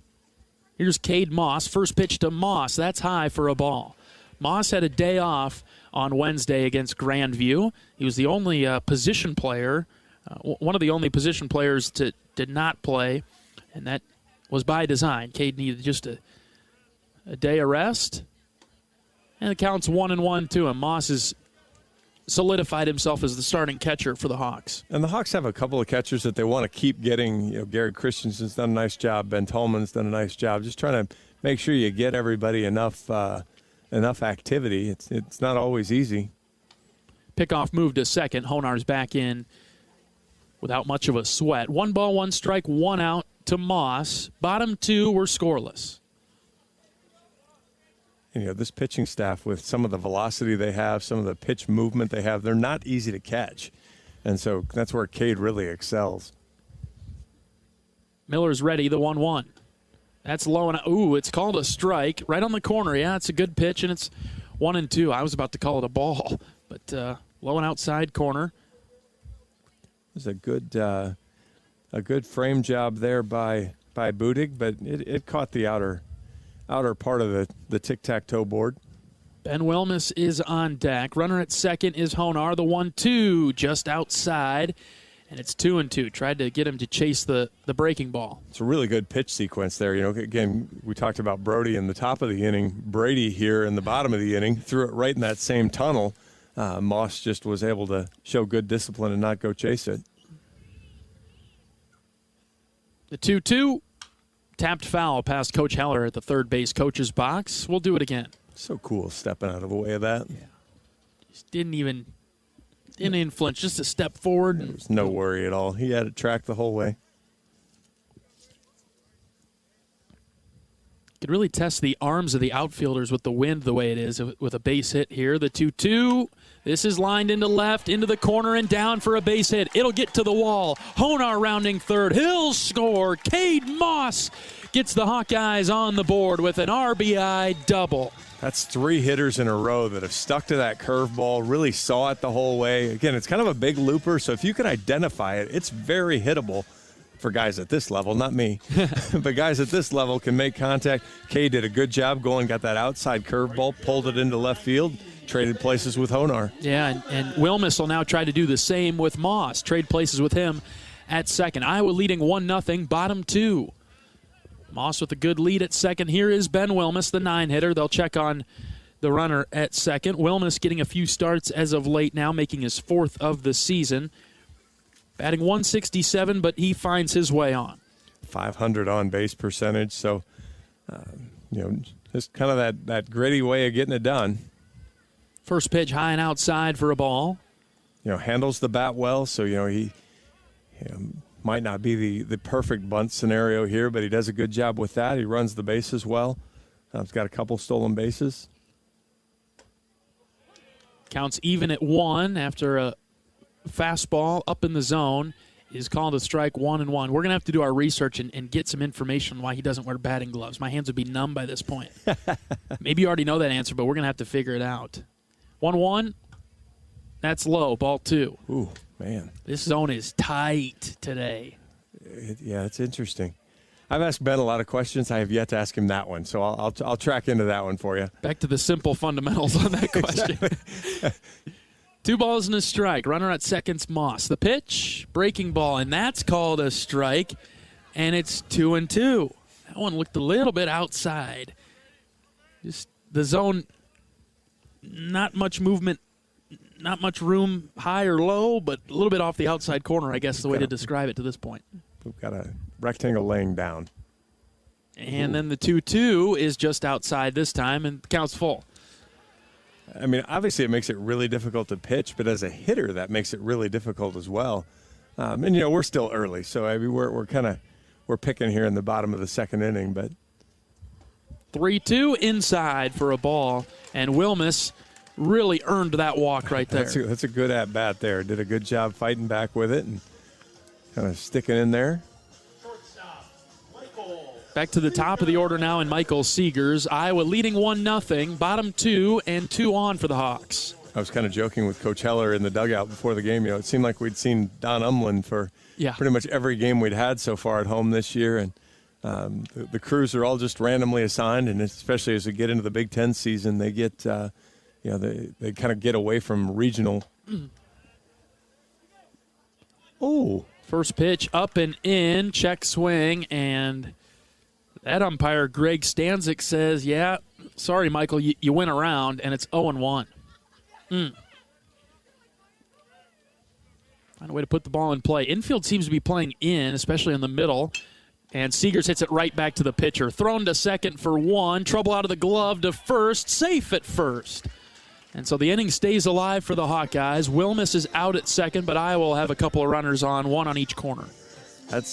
We'll see if it really matters, but that's good hustle there from Seegers. Not give up on the play when he sees the pitcher catch it cleanly. Catcher made a good throw to second. Shortstop just came across, might have been a little low, and then he just couldn't. The double clutch helped a speedy guy like Seegers get down there. And with the bat that Huckstorf swinging, let's see if Iowa can make him pay for not rolling 2 there. Hawkeyes with 1 run across in this inning. First pitch to Huckstorf. Breaking ball called strike. And Western Michigan is 6th in the country in double plays turned, as they've turned 21 double plays this year. So they are really good at it. Moss at third, Seegers at first. They'll throw over to keep Michael close to the bag. 2 down in the Hawkeyes second, Iowa leading 1-0. It will be the top of the order for Western Michigan when we get to the top of the third. Miller's not the fastest to the plate, so you could see Seegers playing a little game here. 1-0 pitch, line drive, base hit into center field as Moss will score. Huckstorf sat on that one and drove it. Huckstorf had seen the first pitch curveball, really saw the fastball then. It was up in the zone, but got up enough with his bat, with the barrel of his bat, that he hit a line drive rather than popping it up. Drove it out into center, and the Hawks double their lead. Couple of RBI base hits for Iowa in this inning, 2-0, and still a couple of runners out there. Seegers at second, Huckstorf at first. Here's DeRiggi. First pitch to Big Rig, outside, ball 1. Huck's now second on the team in RBIs. That's your number 2 hitter, 19 RBIs on the season. Incredible batting average as well, through 56 at bats coming into this game, was at .429. Here's DeRiggi with .371 batting average. Taps this to the right side and foul. Counts 1-1 to him. Yeah, DeRiggi is your team leader in RBIs with 21. So that's almost fascinating to me, though, because I know we say that DeRiggi's been a good hitter, which he has been. It almost feels like he's been quiet lately, but that's just not true. That's just the way it seemed. Yeah, 9 extra base hits still. He walks enough. He walks 10 times. He and Keaton Anthony there. Is that ball outside corner for a strike? He and Keaton lead the team with 10 walks, and so sometimes you get kind of into that mode. We talk about how he likes to, he takes pitches early in the count, so he sees a lot of pitches and a lot of in a lot of at bats. 1 ball, 2 strikes, 2 outs. Pitch to DeRiggi. Got a piece of it. Stays alive with a couple of runners on and out there to be brought in if Brennan can find a gap somewhere. Wind really picking up and blowing over towards the left field foul pole. The flags of the Big Ten schools, they're pretty straight, being pulled off the pole out there. It's to the point we might get a little carry that direction almost. Yeah, and this would be the guy to do it. 1-2 is high and outside, 2-2. Both pitches there. Budig, the first pitch particularly, really set up almost in the right side batter's box. Then that one, he didn't set up as far, but the pitch still sailed out wide. Miller's ready with the 2-2, and DeRiggi stays alive again off the end of the bat. Foul to the left side, out of the stadium. You saw that again. He's really trying to kind of backdoor curveball him there. Budig is set up well outside.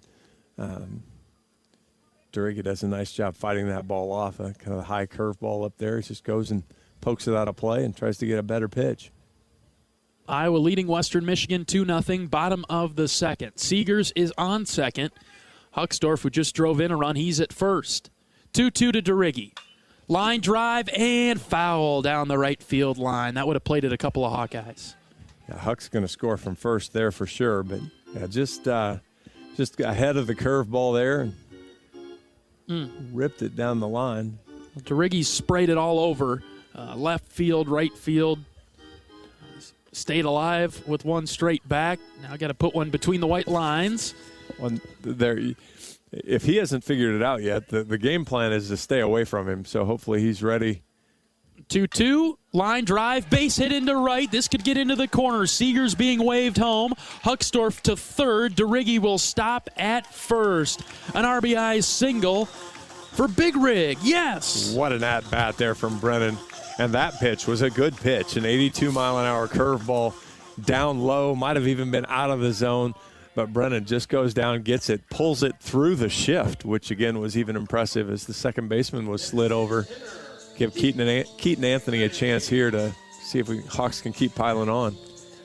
Iowa leading 3-0. Runners on the corners and 2 outs. It's Anthony. The Hawks have 5 hits, 4 of which have come in this inning. First pitch to Anthony. Swing and a line drive. Oh. What a catch by the second baseman. Line drive, he reached up and grabbed it. Tip your cap there to Harity. Good play there to end the inning. The Hawks played 3. We've played 2 at Duane Banks. Iowa leading 3-0. Back after this is Hawkeye Baseball from Learfield. After a cancer diagnosis, it's natural to want to start treatment right away. But first, get a second opinion from a team that specializes in your cancer. I'm Dr. George Weiner, Director of University of Iowa Holden Comprehensive Cancer Center. Before you start treatment, you deserve to be confident you have the right diagnosis and know every option available to you. So whether it's with us or somewhere else, get a second opinion. It can change your care and your life. You probably know that a natural gas leak smells like rotten eggs, but what does a gas leak look or sound like? If you hear a whooshing or hissing sound, see dirt, dust, or water spraying from an area, or you get dizzy or queasy, leave the area immediately, then call 1-800-595-5325 once you're safely away. See MidAmericanEnergy.com for more safety tips. Paid for by the customers of Mid-American Energy.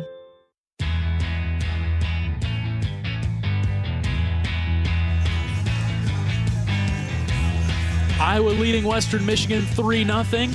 To the top of the third, Hawks get 3 in the bottom of the second. Did some damage late there. Well, we talk about the fine margins of winning and losing games and what happens, or how those things happen. We talk about free bases with Coach Sutherland a lot. You really saw it right there. Michael Seegers grounds into an inning double play, except for Western Michigan doesn't turn it. And 2 RBI singles after that, and all of a sudden a really manageable 1-run, 1-0 inning turns into 3. And the Hawks have a relatively comfortable lead now because that double play ball didn't get turned over. Top of the order in Kitchen. First pitch from Brecht is low for a ball. Ish. Yeah. Well, this is just an adjustment that the Hawks are going to have to make, both pitching and hitting. 1-0. That one is inside. 2-0. Kitchen extended his on-base streak to 15 with his first inning walk. Out of the windup, the pitch from Brecht. There it is, a called strike. 2-1. Might be strike 3 in some instances. Good challenge for the Hawks today. 2-1 is tapped foul in the box. 2-2 now. Well, that's you just want to see. A lot of it is mental approach. You hear Coach McGrath talk about that a lot, and there just isn't anything you can do about that piece of it. Mm-hmm. So you got to go attack the zone the best you can do and throw your best pitch. 2-2 from Brecht. Swing and a miss. Corkscrewed him with a slider that was down and in. What a pitch right there, out number 1. Very nicely done there as Brody gets his 4th strikeout of the day on just an outstanding breaking ball, kind of back foot slider there. And that one will spin you right back into the box, won't it? I don't know how you hit that one. I think the answer is most people don't. First pitch to Will Morrison is outside. They'll send an appeal down to first base. Didn't go around on the check swing. 1-0. Brecht now with 4 strikeouts. Counts 1-1. Morrison hit the soft ground ball to Seegers that Iowa couldn't quite turn 2 on in the first inning. Here's another ground ball up the middle. Honar backhands it, throws it on the run. Good stretch from DeRiggi for the second out of the inning. Well done there. Honar hasn't played tons and tons of second base, but getting better, getting more acclimated in the position. Did a good job there. Ranged over, made a good throw, and tested DeRiggi's height just a little bit, but a good stretch and a good job staying on the bag. Brecht in search of a 1-2-3 inning if he can get Gavin Doyle. Starts him with a first pitch strike. Doyle checks back with the umpire, says, do you want my bat to hit that? Because I can't do it. 0-1, a slider that bounces, and it's 1-1. Brody took something off that one. That was more in the middle 80s. You don't usually see that. Might have tried a curveball there. 1-1, another chopper, this time to Seegers. He fields it on a hop, the throw across, and a 1-2-3 inning for the Hawkeyes. A clean inning in the top of the third. The Iowa Bats come to the box leading 3-0. We're back after this. This is Hawkeye Baseball from Learfield. At Oak Knoll, our mission is to provide exceptional retirement living and health services through life care. I'm Steve Rowe, Executive Director. We are a not-for-profit life plan community and have served Iowa City for more than 55 years. Our team helps residents create home by living our values of caring, respect, enthusiasm, awareness, teamwork, and encouragement. If you're looking at retirement options, visit our website at oakknoll.com. We want you to lead life your way. Go Hawks! This year, we considered hiring an ad agency to help with our marketing. They pitched impressive visuals and a script that was inspiring. And exotic animal mascots to help grab your attention. In the end, we just decided to tell it to you straight.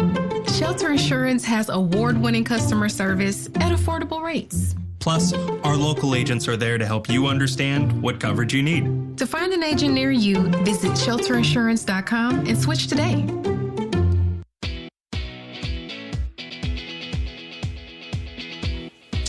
Bottom of the third inning from Iowa City. Iowa leading Western Michigan in the series opener, 3-0 so far. Iowa's knocked around 5 hits so far off of Brady Miller, and he's out for another inning. It'll be Tello, Peterson, and Honar. Good portion of the lineup coming up for the black and gold in this third. Try to add to their lead and give Brody some more run support. That sounded like runs. Yeah, it does. Before Raider Tello steps in, let's pause 10 seconds for station identification. This is Iowa Hawkeye Baseball.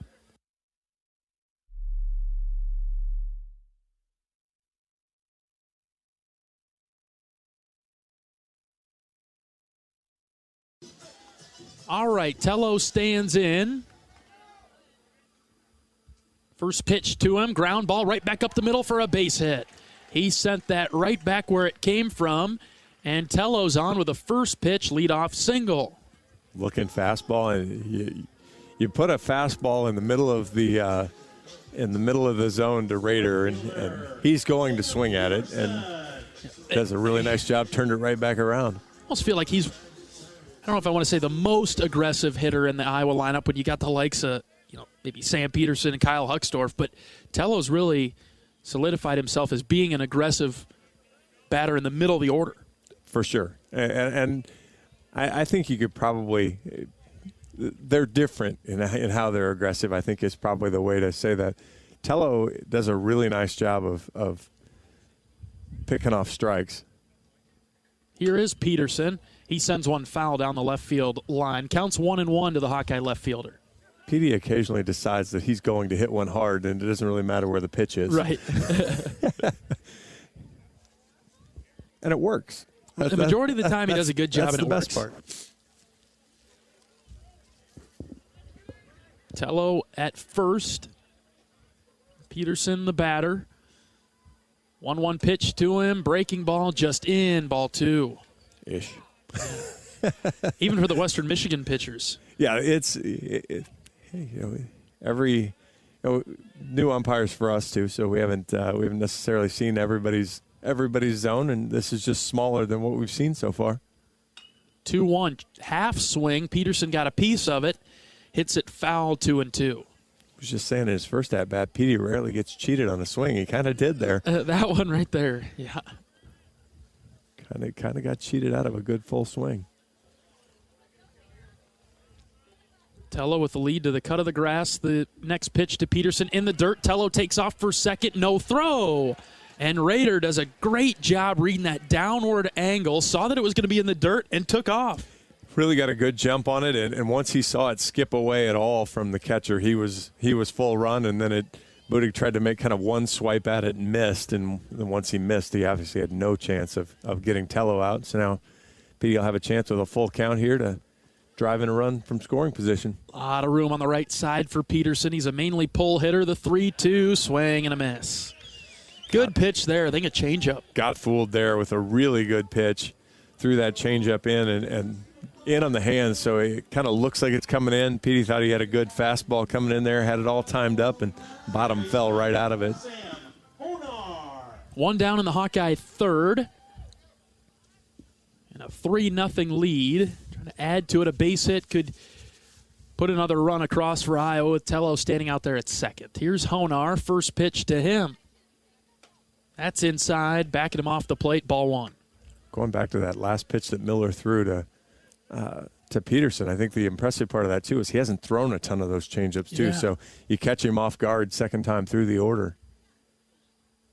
1-0. Swinging through that one. 1-1. Good pitch from Miller. You've seen him improve, I think, a little bit as the game has gone on. I know he had a rough second, but this inning he's done a nice job so far. Well, he's added the changeup back in. That was the same pitch. That was that 82-mile-an-hour changeup, and so 1-1. Too far inside for another ball. Added it back into the mix where, as you get through the second time through the order, you kind of want to show guys something different, and he's been able to do that and catch the Hawkeye hitters off balance a little bit. 2 balls and a strike to Honar. The pitch, ground ball to the right side, right to the first baseman. He's going to take it himself, and he'll beat Honar to the bag for the second out of the inning. Tello advances to third on the backside. That's that same changeup. He kept it on the outer half of the plate. And, you see that a lot with trying to pull balls that are well outside, especially if your timing isn't perfect on it. You just kind of roll over the top of it, and it'll be up to Cade Moss to not leave Tello out there. Tello started the inning with a comeback single. Peterson struck out. Honar grounded out. Cade Moss will try to bring him in. First pitch strike from Miller. Good curveball there, so now he went back to that. So he's added the full mix of pitches here. He's done a really nice job showing some variety here and keeping the Hawkeye hitters off balance. No balls and a strike. Pitch popped up on the infield. First baseman comes forward. He'll call it off from the catcher. And he got it for the third out of the inning. So Tello is stranded at third. Can't bring anybody home. We've played 3 at Duane Banks. Iowa leading Western Michigan 3-0. We're back after this. This is Hawkeye Baseball from Learfield. Woo! Got my nachos, got my big TV, and my favorite chair. It's game time. But the only thing that would make it a little better is if I could listen to my local broadcasters while watching the game. Hello. You must have wished for your game to be synced with TV and radio. I sure did. Do you have a DVR? You bet. Do you have a streaming device? Yeah. Blammo! Your game is now synced. It's that easy. Oh, boy. To see if you can get synced, head to syncmygame.com from Learfield. Syncmygame.com? Syncmygame.com. At MidAmerican Energy, we want to help keep you safe around power lines and electrical equipment. Always assume a power line is energized, even if it's on the ground. To avoid the risk of an accidental shock or electrocution, avoid touching a power line with anything. And when you see high voltage warnings on transformers and substations, stay away. We care about you and your safety. Get more tips at midamericanenergy.com. Paid for by the customers of MidAmerican Energy.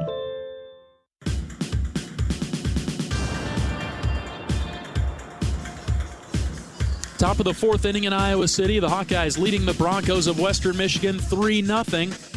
And Brody Brecht on for his 4th inning of work. He set down Western Michigan 1-2-3 in the third. Look for that again. It's a good plan. I like it. After throwing 27, 28 pitches in the first inning, Brody really settled down. He's now just at 50 through 3 innings. So 2 cleaner innings, a little bit of help there to get deeper into a game that way. It'll be 4, 5, and 6 due up for Western Michigan. Sullivan, Nevar, and Swinehart. At 6:30 tonight, the Iowa women's basketball team will be playing their Sweet 16 game against 6-seeded Colorado. The Hawkeyes are the 2 seed. Tip-off at 6:30. You can listen to that game on the Hawkeye Radio Network. First pitch swinging and missing is Sullivan. Pro tip, you're never going to hit a 98-mile-an-hour fastball that's at your letters. No, you are not. And if you somehow, in a miracle fashion, do, it's not going to go where you hope it does. It's going to go straight up. The launch angle on that will be really impressive. Counts 1-1. Brody really moving quickly, swinging a miss on a slider on the outside corner. I think he found a little bit of confidence there. The second inning, other than the 4-pitch walk, was really stellar, and then the third inning snapped it off pretty darn good. Here's one popped up down the right field line. DeRiggi gives chase near the half wall. Watch the wall, Brennan. And he leaps up, but it got out of play. Tracked it pretty well. Just, I don't know. I like Big Rig's chances against the wall. Be about the only guy that could take it. Yeah, I'd much rather see him, kind of find that wall and then try to make the leap instead of leaping into it. But just out of play there. And Brody will have to go get him himself. 1 ball, 2 strikes. Pitch from Brecht, swing and a miss. Drop third strike. Moss applies the tag before Sullivan can get anywhere. 1 down in the Bronco fourth. Another really good breaking ball. It's still kind of funny when you say the 91 mile an hour when it's the breaking ball, but a really good job there from Brody bouncing right back and throwing the out pitch there. 5th strikeout of the game for Brecht. First pitch to the next hitter is a called strike on the inside corner. This is Nevar, their right fielder. Fastball that he just dominates the bottom part of the zone with. 0-1. Swing and a miss. 0-2. Brody looks over to the dugout and shares a little chuckle. I don't think that was directed towards Nevar at all, but he liked the pitch selection. The 0-2. This one's low and outside for a ball. He must have liked the call from Coach McGrath. And Brody right now about 60% strikes, which, boy, if he's at that number, he's tough. 1-2. Hit in the air down the left field line. This will get out of play towards the parking lot. We'll do it again at 1-2.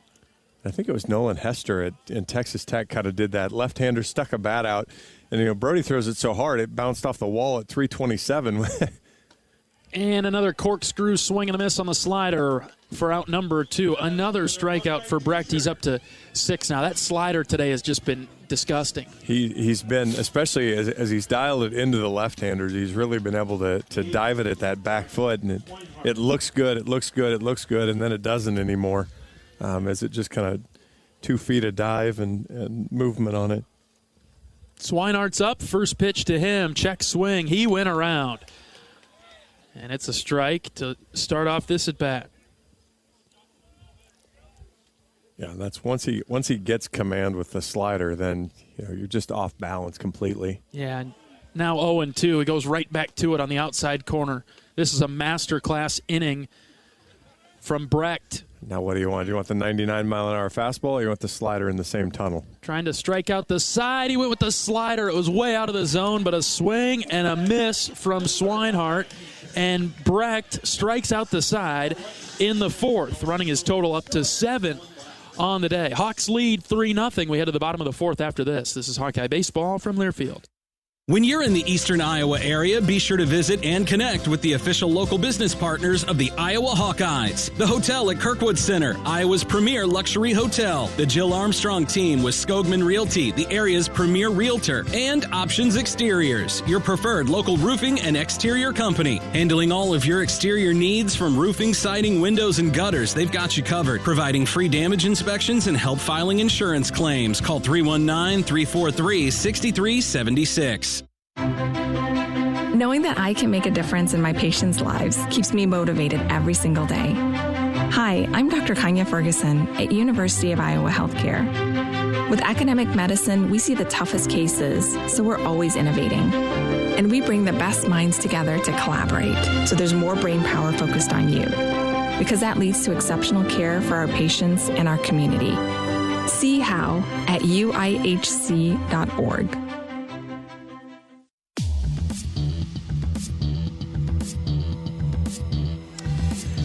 Iowa leading Western Michigan in the bottom of the 4th, 3-0. Ben Wilmus will lead things off for the Hawks in this inning. Hawkeye Baseball is brought to you by Riverside Casino and Golf Resort, home of the Draft Day Sports Lounge, a luxury hotel and spa, 5 restaurants and more, just minutes south of Iowa City. Here is Wilmus. Wilmus walked his first time up in a really hard-fought at bat. He had to earn that walk, upping his on-base percentage. Stands in to lead off the 4th. First pitch to him, squares to bunt, puts a nice one down the third base line, but the catcher's going to let it go foul. Just barely went foul, and he picked it up to make sure that it stayed foul. I like the idea. That was a really good bunt. They're not throwing him out there. If that ball just he just kind of got out in front of the plate a little bit, put a little too much angle on it, and with the turf, you're getting true rolls. We kind of joked about in some of the parks we played in how they roll the baseline, maybe how it affects, but that one was just a slightly poor angle and got a little unlucky. Wilmus fouls the 0-1 back to the screen. Just to go back to that bunt for a second, that's everything that you want it to be, right? It just rolled on the carpet. One of the laces maybe, it's just small things right there. Yeah, just a slightly different bat angle, and that works out. 0-2 is up at the eyes for a ball. Their third baseman, Doyle, is basically splitting the difference between Carver and home plate. He's way back there. Yeah, the catcher running that direction had no chance of throwing him out. 1-2 to Wilmus, fouls it back to the same place he did before, only it hits the pole and goes into the field of play. The shortstop will have to come in and pick it up. Well, yeah, actually, Ben was in danger on that one as it came ricocheting back at him. You see that every once in a while. Those poles sit there and catch one square. It'll come right back out into the field. Wilmus battling the 1-2, line drive into center, base hit. Wilmus is on to lead up the fourth. Almost had a premature fist pump there. The second baseman made a great play earlier in the game. Almost came up with round 2 of that. Isn't Harrity something at second? He leapt into the air and had a lot of hang time on it, but Wilmus got it right over his glove, and Ben is on for the second time today. I wasn't sure that he wasn't going to make some sort of an acrobatic grab there, and we'll see if the Hawkeyes play any games with Speedy Wilmus on first and a good bat handler like Seegers at the plate.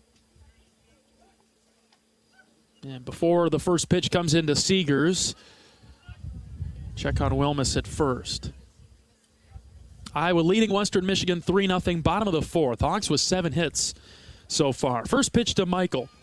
Squares to bunt, pulls it back, and it's a called strike. We've seen that a couple of times this year out of Seegers. He tries to bunt it, but they always start him with a first pitch breaking ball that he doesn't feel comfortable bunting. That doesn't like it. And that ball was, that ball started high, kind of broke down into the very top of the zone. So tough pitch to bunt.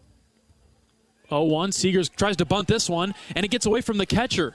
And so Wilmus will get to second. It popped right out of the mitt of the catcher, and that'll be a pass ball. Went the exact opposite way that time. Instead, tried to kind of throw a high fastball and say, hey, if you want to go bunt this one, you're going to pop it up. Seegers pulls it away. Catcher couldn't quite squeeze it. Wilmus actually didn't see it pop out of the glove right away. It took him a second to get moving, and now you've done the sacrifice already. See what the Hawks do now. Nobody out in the bottom of the fourth. Counts 1-1 to Seegers. The pitch, line foul to the right side. A breaking ball that Seegers tried to scoop underneath and drive, but hit it foul. Good breaking ball there, bottom half of the zone, right at the very bottom. Seegers tried to go down and see if he could barrel it up, but just almost got a little too far under it and popped it back out of play.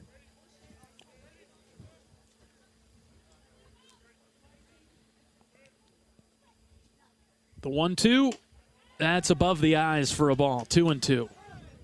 Yeah, his waist pitches, they aren't really. Nobody's swinging at that one. No, you got to get it kind of in the letter to shoulder height, and then maybe you just try to raise his eye level and see if you break him off on a curveball here in the dirt. See if you get him to chase one. 2-2, fouled back again. Great battle here from Seegers. And that's the pitch you're looking for. That's a really good fastball. It's letter high. You're just trying to blow it by him. But Michael did a good job getting his hands up high, getting the barrel of the bat up, and making contact. Miller looks in for the sign. He's got it and ready. The 2-2. Half swing, hit to the right side. First baseman's got it. Has to throw it to the covering pitcher for the first out. But that'll advance the runner. Wilmus to third. That is a great piece of hitting. I mean, that's a productive out. He squared the sacrifice earlier in the at bat. That one is with 2 strikes. He doesn't go down swinging. He makes sure he pulls his hands in, gets it on the barrel, and pushes it to the right side so that Wilmus can get down to third base. Nice job, Michael Seegers. There's the hottest Hawkeye hitter right now, Kyle Huckstorf. Infield creeping in. First pitch to Huck is a changeup on the inside corner, called strike. Good pitch there. Caught Huck a little off balance, and not really one that that Huck's going to go chasing on the first pitch.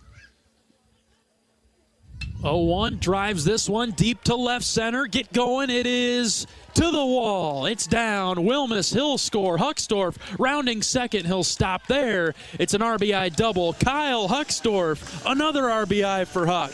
Tried to go back to basically the same pitch through the 81-mile-an-hour slide curveball. Got it out over the plate.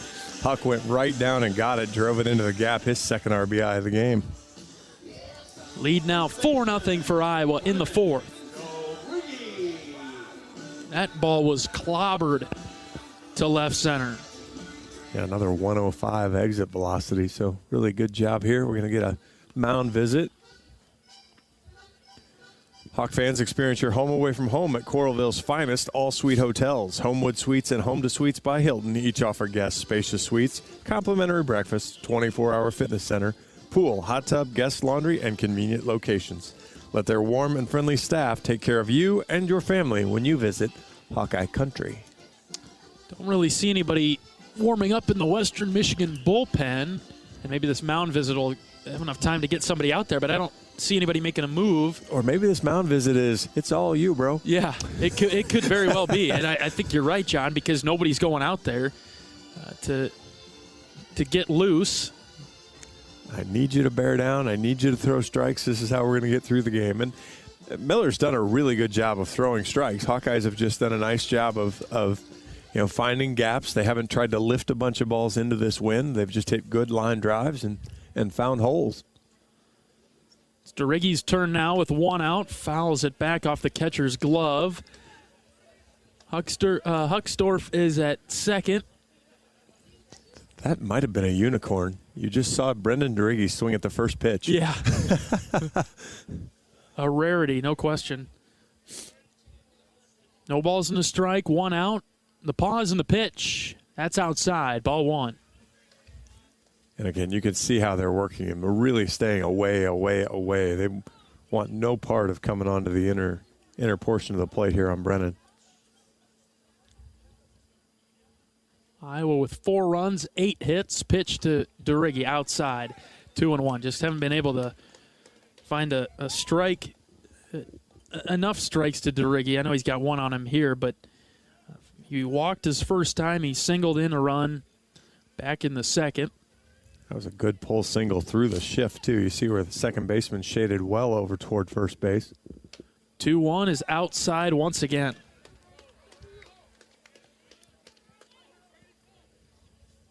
And this is where DeRiggy's even more dangerous than how he just already is. When you get behind to him, you try to get something over. The 3-1. And that missed the zone, too. Ball 4. And so 2 runners on for the Hawkeyes. Keaton Anthony, he's up now with just 1 out. Interesting. They went away. And then 3-1 pitch. They try to come back inside with the changeup. DeRiggy wasn't chasing, and so walks down to first. You're not going to get a fifth-year hitter to get himself out or make a mistake on that one very often. Couple of walks on the day for DeRiggy. Here's Anthony. He's 1 for 2. He's been on it, though, today. He lined out to second his last time up. He'll watch the first one go by for a strike at the knees. Yeah, he was really unfortunate as he was the Heritage Sports Center play. Yeah. Get back at him a little bit here. 0-1 pitch. Anthony on the ground to the left side. Diving play by the shortstop who throws it away. He tried to throw it to third, threw it away. It'll come to the backstop where the catcher's here to grab it, and the bases will be loaded. It's probably a hit, I would guess. He took the only play he had. Well, he wasn't going to jump up and probably, although Anthony might have had a chance to try to throw, but he really didn't have too much of a play. If Huck would have seen it right away and recognized nobody was at home plate, he might have had a chance to get to the plate as kind of the catcher, pitcher.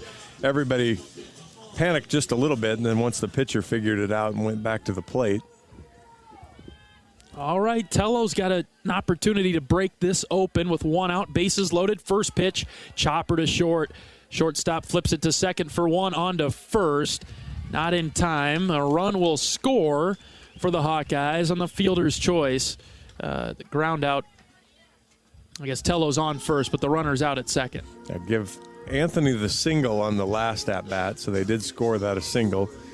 And give Tello the RBI ground out, or RBI fielder's choice there. Hawks still here in business. We got another crooked number up. See if they can add some more to it still. Now 5-0 in the fourth. First pitch to Sam Peterson is in the dirt for a ball. Really interesting, though. I mean, just from basic perspective, now Miller will be at almost 90 pitches or over 90 pitches as he gets through Peterson here. 1-0 pitch, tapped foul, 1-1. And there is nobody in the Western Michigan. There's nobody sitting down there. Even getting warm. I don't know if they came up with a different way to get warmed up, but they must be sticking with him. See, I would think he's going out there next inning as well because nobody's even doing the plyo wall. 1-1. Peterson squares to bunt, pulled it back, and that missed just low, and it's 2-1. So yeah, it sure feels like Miller's going to get a fifth inning out of this as well.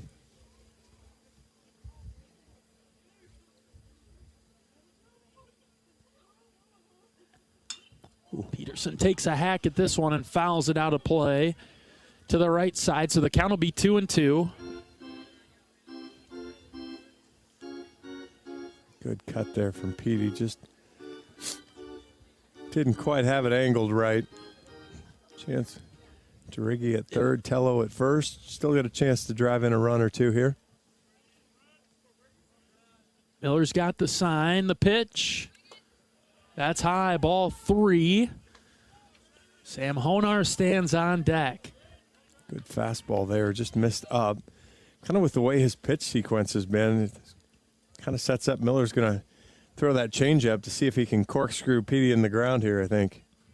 Runner takes off, pitch is outside for ball 4. The bases will be loaded for Honar. He went with the changeup, just went wide. I think kind of the first not good when he's non-competitive when he's thrown.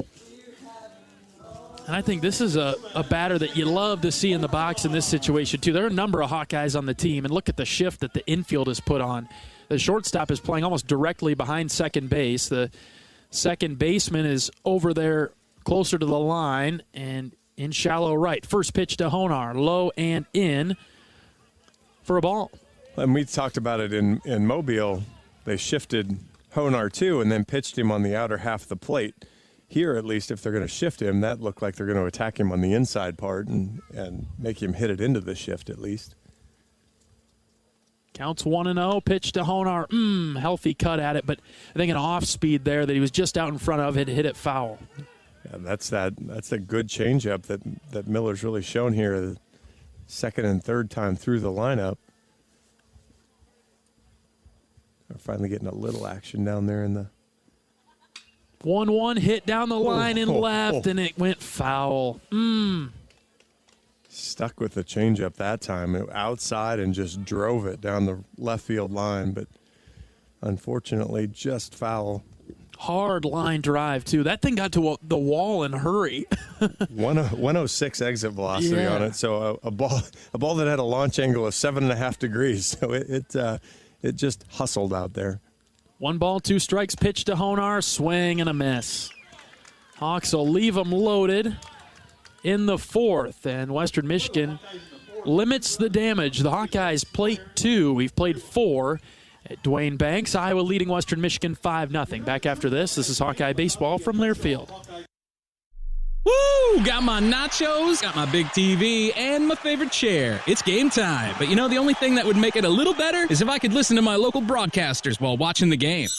Hello. You must have wished for your game to be synced with TV and radio. I sure did. Do you have a DVR? You bet. Do you have a streaming device? Yeah. Blammo! Your game is now synced. It's that easy. Oh, boy. To see if you can get synced, head to syncmygame.com from Learfield. Syncmygame.com? Syncmygame.com.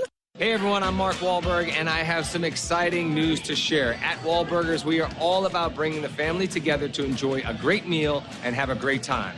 That's why right now, for a limited time, kids eat free every day at all Hy-Vee Wahlburger locations. Kids 12 and under can enjoy one free kids meal with any purchase of an adult burger, sandwich, or entree salad. Bring the family to Wahlburgers and the Wahlburgers and Hy-Vee stores, where right now, kids can eat free.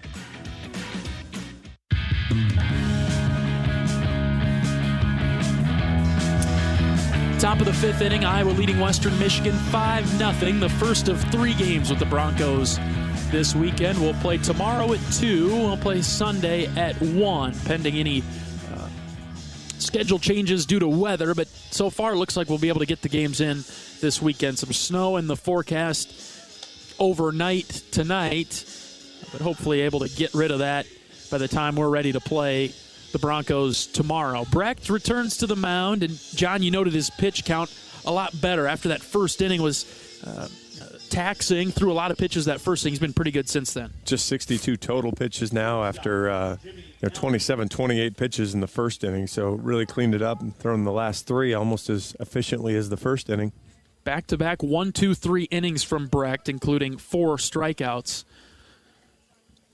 over the course of those 6 outs. Here's Jimmy Allen. First pitch is low and outside for a ball. The 1-0 pitch from Brecht now catches the outside corner, and it's 1-1. Snapped right back to the slider. And you've really seen Brody kind of settle in at 98, 99. He touched 100, 101 early, but it really smooth delivery now.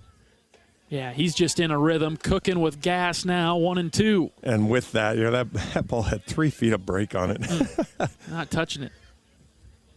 With confidence, Brecht is ready in the 1-2. Oh. Just low and in. Oh. 2-2. Really good pitch there from Brody. Ready with the next one. Breaking ball high, 3-2.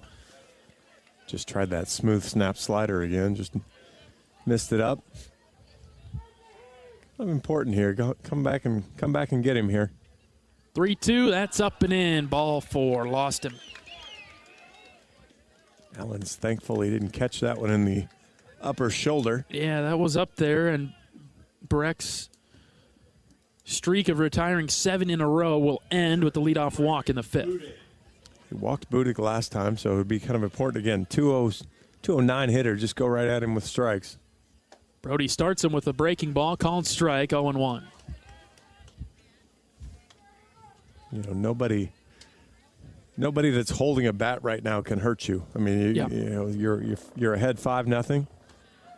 That's right. 1-1 is the count. Just go ahead, buckle up, get outs. Try to keep mowing guys down. The guy in the on deck circle can't hurt you yet. So just keep going. Out of the stretch, the 1-1 from Brecht. Breaking ball, called strike that time. Up in the zone and on the outside corner, 1-2. Good spot there. If you're going to get that one called for a strike, the hitters are going to have a challenging time catching up with Brody on that one. He's set with the 1-2, swing and a miss. Buried a slider. Good stop by Moss. 1 down. Beautiful pitch bouncing back there. Let's see if he can come back and maybe get Harity to roll over and do a little 4-6-3 double play and get back in the dugout. Western Michigan, they've hit a number of ground balls.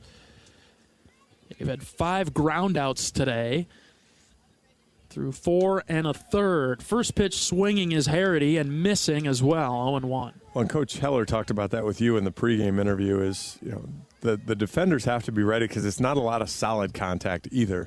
So you got to be on your toes, ready to charge. Backhand stop by Moss on the inside pitch. I mean, you play kind of normal depth, but you see, Michael Seegers is right on the cut with the outfield grass, but the way they've been hitting it, that ball doesn't really zip out to him. Runner takes off for second. Here's a ground ball to Seegers. His only play is going to be to first, where they get the out there, and a stolen base attempt pans out for Western Michigan as they're not they get out of hitting into a double play.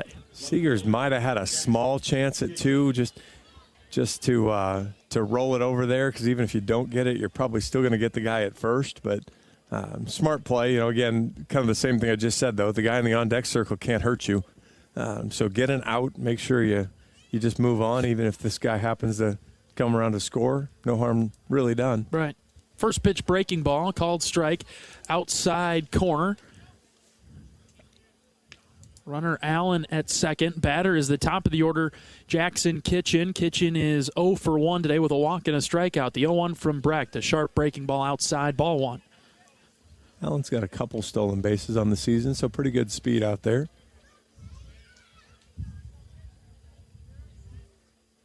Trying to keep the Broncos down. The 1-1, swing and a miss. That's just sick. That he swung at that like it was just above the belt, and that thing dropped to his shins. I mean, that is a thigh-high to knee-high slider that ends up in the dirt. The 1-2, swing and a miss. Got him on it again. Great job, Brody Brecht. Another strikeout, his second of the inning. To the bottom of the 5th we go. Hawkeyes leading the Broncos 5-0. We're back after this. It's Hawkeye Baseball from Learfield. At U.S. Cellular, we think phones are great, but they're not always great for us. Because while they connect us to so much, they can also distract us from, well, us. The us that actually laughs out loud with each other instead of just texting it. That knows being in the same room doesn't always mean being together. So let's find us again by putting our phones down. Not forever, just for 5. 5 days, 5 hours, even 5 minutes. Join U.S. Cellular in the Phones Down for 5 challenge. Find out more at uscellular.com/findus.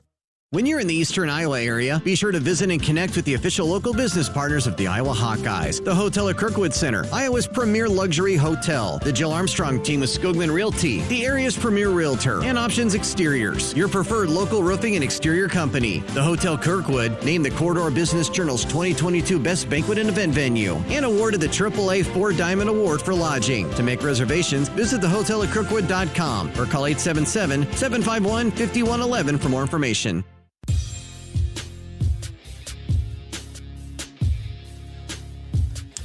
Iowa leading Western Michigan in the bottom of the 5th on a chilly day in Iowa City, 5-0. Due up for the Hawkeyes will be 8-9-1, Moss, Wilmus, and Seegers. New pitcher into the game for Western Michigan, right-hander Nick Crandall. Crandall's making his 8th appearance on the season, a 15.19 ERA, 5 1/3 innings, 6 hits, 9 runs, 7 walks, no strikeouts. He's had a little bit of a hard time finding the strike zone, but as a positive, he's the only Johnston guy on the Western Michigan roster. Was probably at one point a teammate of former Hawkeye Peyton Williams and current Hawkeye Ben Wilmus. Yeah, the only Iowan on their roster. Played at DMAC for a short time. But Crandall, he's got 7 walks, you said, no strikeouts. Correct. Cade Moss will get the first look at him. And this pitch is low and outside for a ball. And with the tight zone that we've seen today, that could be problematic. But we talked about getting to this Western Michigan bullpen, and the Hawks have done just that in the bottom of the 5th. 1-0 pitch is on its way, and it's a called strike, 1-1. And that's kind of what he caps out at. He's got that 79, 80-mile-an-hour fastball, and the Hawks will have to kind of retime after seeing 92, 93. Moss skies this to the right side. And it'll be into the stands and bouncing out of the stadium 1-2. Yeah, totally different. Even delivery, too. And it's certainly the change of pace. Yeah, a little bit shorter, a little bit stockier than the last pitcher. And see if 1-2 skips to the plate, 2-2. Good job by Cade there. And again, it'll be important for the Hawkeye hitters to kind of stick to their plan, keep doing what they were doing, stay focused in, recognize the zone, and kind of lock in on it. The 2-2, that's outside for a ball. Full count now. scouting report kind of has him listed as a one-pitch guy, so you're going to see a lot of 80-mile-an-hour fastball and try to move it around with location. 3-2, Moss in the air to left, towards the line, towards foul territory, and it is off the glove of the left fielder. He hits the half wall, and he's down. And Western Michigan will send a couple of trainers out there to tend to him. Hard collision into the half wall. The ball is foul and got into the Western Michigan bullpen. So the count will stay full, and Moss will stand in the box. Great effort there by Kitchen. Boy, just didn't quite jam on the brakes before he got to the wall. And somebody's got to be yelling wall a little bit louder there. The team, and there's nobody in the bullpen there to let him know. Yeah, just feel for him. You're hoping somebody on the dugout side is doing it as he tracked that ball the whole way, had it just in the edge of his glove as he hit the wall, and you know, we were kind of joking about it with Derigi and about I'd take my chances with Derigi in the wall. Yeah. You know, Kitchen's not built that way, and so looks like he's all right, but he might have some sore ribs tomorrow morning. Yeah. Round of applause from the fans in attendance here, issuing their support. Looks like he's okay. He's heading back to his position in left. Good crowd here today too, and it's mostly on the first base side. But when I got here, there were some Western Michigan fans sprinkled in there as well. All right, we're ready for play now. The count is full to lead off the fifth. The pitch to Moss. Pops this one up, fouling out of play once again. Trying to time this one up. Good job by Moss, especially with a guy that maybe struggles a little bit to throw strikes. Stay on it. Make him keep throwing strikes, and eventually maybe he'll put one in play, or he won't be able to do it. And there you go. Ball 4 in the dirt. So Moss earns that walk. You had a feeling eventually that's the result we were going to get as long as Cade was continuing to battle there. Yeah, if Cade kept fouling off pitches, he was either going to put one into play and get on base, or eventually was just going to not get a good one. And, you might see Wilma's bunt here, but it's not easy to bunt a guy that's all over the place. Wilmus will try. He'll pull it back because that pitch wasn't close, low and outside, ball 1. As I mentioned, Wilmus has probably seen live pitching. Now, it was probably 3 years ago, but he's probably seen Crandall throw some live pitches to him before. Again, squaring to bunt. Ben puts it down right in front of home plate. They're going to think about throwing it to second. They don't. They go to first instead. Wilmus is out there, but a nicely executed sacrifice bunt. Good sac bunt there. Might have... I'd like to have seen it a little farther out in front of home plate to not tempt the catcher as much, but as it is, it does its job, moves the runner up, and now Michael Seegers will have a runner in scoring position. 1 away in the inning. Seegers will stand in. Another at bat for Michael today. He is 0 for 3, however. First pitch is outside, ball 1. Yeah, that's a little un-Seegers-like in that approach. In that respect, maybe. Yeah. Low and outside again, 2-0. You can kind of see the stats proving themselves so far in this inning. Crandall struggling a bit to find the strike zone. 2-0 is the count to Seegers. He squares to bunt, pulls it back, called strike, 2-1. And we see that a lot out of Michael. The 2-0 when Coach Heller flashes the take sign, a lot of times will be a show bunt. Show bunt for Michael. In the dirt on the 2-1. We've talked about it a number of times this season. It's hard as a hitter when you don't know. You cannot make the assumption that a strike's going to be thrown. Right. As much as you want to be green. Yeah. You've got to be ready to apply the brakes. 3-1, low and outside, ball 4. Well, I can say it now. That'll actually move. That's 13 straight games for Michael. That'll tie Keaton Anthony for the longest streak on the season and getting on base. Yeah, of getting on base. Correct. Brief pause as the catcher will go out and talk with Crandall on the mound. 2 on for Iowa in the bottom of the 5th, leading 5-0. Kyle Huckstorf is up. Petey actually extended his to 11 earlier in the game, too. So a couple of current double-digit reaching base streaks for the Hawkeyes. Chase Mosley also has one, but his will sit at where it's at for a while. For a little bit, yeah. First pitch to Huckstorf. That's low for a ball.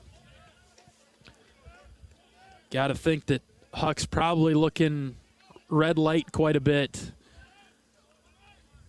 Just because of the missed zones lately. Check swing on that one way out of the zone, and it's 1-1 now. Huckstorf went around.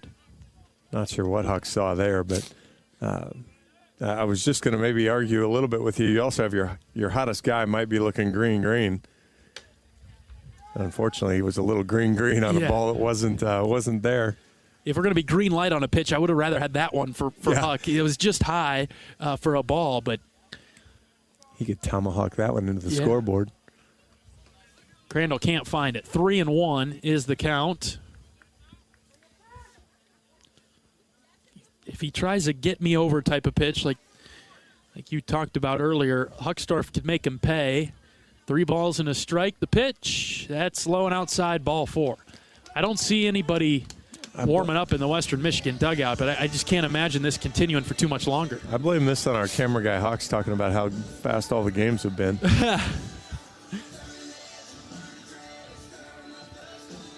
Well, so far we were on pretty good pace for it, but base is loaded. See what Brennan can do here. First pitch to DeRiggi. That's a call and strike on the outside corner. Oh, that's one. I know you're patient, but, man, you never know if you're going to get a better pitch to hit than that one. Right. You might not get a pitch to hit. The 0-1. That's in the dirt. Gets away from the catcher. Here comes a run in Cade Moss. He'll touch home, making it 6-0 in the bottom of the 5th. I'm just I'm interested in the choice, I guess. You've got a competitive game, and then a guy that's really struggled this year on Friday, and I guess maybe that was the choice. Is you're trying to decide. DeRiggi sends this down the left field line. It'll get foul, and the count will be 1-2. Trying to decide, if you have limited ammunition in your bullpen, you're going to try to decide where to use it, and maybe at down 5-0 already, and Brody kind of dealing pretty well. You just thought, you know what, let's save it. Yeah, for later on, maybe in the weekend. Yeah, let's save it for Saturday or Sunday. See if we can bounce back, because that's what you've seen. You've seen you get to Sunday, and I think that was where the 27-run game was, and you get a couple of those bigger outings on Sunday as the bullpen starts to run dry. 2 balls, 2 strikes. Pitch to DeRiggi. That's in the dirt. Counts full. He's actually done an all right job throwing a couple strikes early in the counts, but it's later. And it almost looks like his delivery is just trying to guide it, like just kind of get it to the plate somehow. Yeah, there isn't really a let-it-loose portion here. Right. 3-2, DeRiggi on the ground to first. It's gloved by the first baseman. He throws it home. It's a poor throw, knocked down by the catcher. Seegers gets by him, leaps over him. He touches home, and he's safe. Ha-ha! What a play. An acrobatic play by Michael Seegers to jump over the tag attempt, and he touches home. Count it. He had the OMG moment and stopped and decided to go back. The ball kind of skipped away from the catcher just a little bit, and he decided, I'm going over. And it worked. And great base running from DeRiggi. Somehow he's on second base. After all that, a ground ball to first. They tried to throw it home. Seegers jumped over the tag and scored. DeRiggi winds up at second. Huckstorf's at third. Pitch to Anthony to lead off this at-bat's in the dirt. And it's 1-0. I thought the first baseman, I thought Sullivan was just going to take the out. And then I guess when Seegers didn't stop, he decided he'd go ahead and throw it home. But that didn't work out very well for him. Iowa leading 7-0. Pitch to Anthony, outside corner for a strike. Really good pitch there. Dots the outside corner. Yeah, that's just a fielder's choice for DeRiggi, but he does get the RBI. 0-1 is low and outside, backhanded by the catcher who knocked it down. Really It's good. 2-1. Really good job by Budig there to keep that ball from skipping away. 3 walks in the inning, a sacrifice bunt, and a fielder's choice. 2-1 to Anthony, low again. 3-1, 1 out in the Hawkeye 5th. Yeah, the Hawks have 2 runs in the inning and haven't hit a ball farther than 90 feet. Right. Pitch from Crandall. Ooh. Anthony, high fly ball down the left field line. This will get foul and out of play. Count will be full. I guess they have hit a couple farther than 90 feet, just not in play. Not between those white lines. Not in the important area of the ballpark. 3 balls, 2 strikes. The pitch. Anthony fouls this one off the end of the bat to the right side. He stays alive. Probably swung at ball 4 there, but good job going to get it. I like that blanket your friends just brought there. That's a pretty sharp-looking blanket. 3-2, Anthony in the air to right, carrying well. Come Get going, on. baby. Right fielder's back at the track. It's caught there. Runners will tag. Huckstorf will score. DeRiggi will get to third on the sac fly to right for Keaton Anthony. Good sacrifice fly there. Good at-bat. Boy, really got a good piece of it, and you see just the wind there at the 101 exit velocity. Really good launch angle. Just not going anywhere today in the cold, flying that direction. Iowa leading 8-0. 2 outs in the 5th. DeRiggi at third. Here's Raider Tello. First pitch to Tello. Swings and fouls it back to the pad. Again, you want to throw the first pitch fastball to Raider. If it's in the middle of the plate, he's going to attack it. Right. And again, kind of like what you said earlier, to have him swing at the first pitch, because of you might not see a better one, right? Well, yeah, there is some of that too. That's DeRiggi ended up hitting the ground ball, and the best pitch he got might have been the first one. 1 ball, 1 strike with 2 down in the 5th. The pitch, that's high, ball 2. Crandall's been amazingly consistent. Everything's been 79, 80. It's all the same. It's just kind of where it's been. Tello takes the 2-1, low outside corner, 2-2. Boy, that one just dotted the outside knee.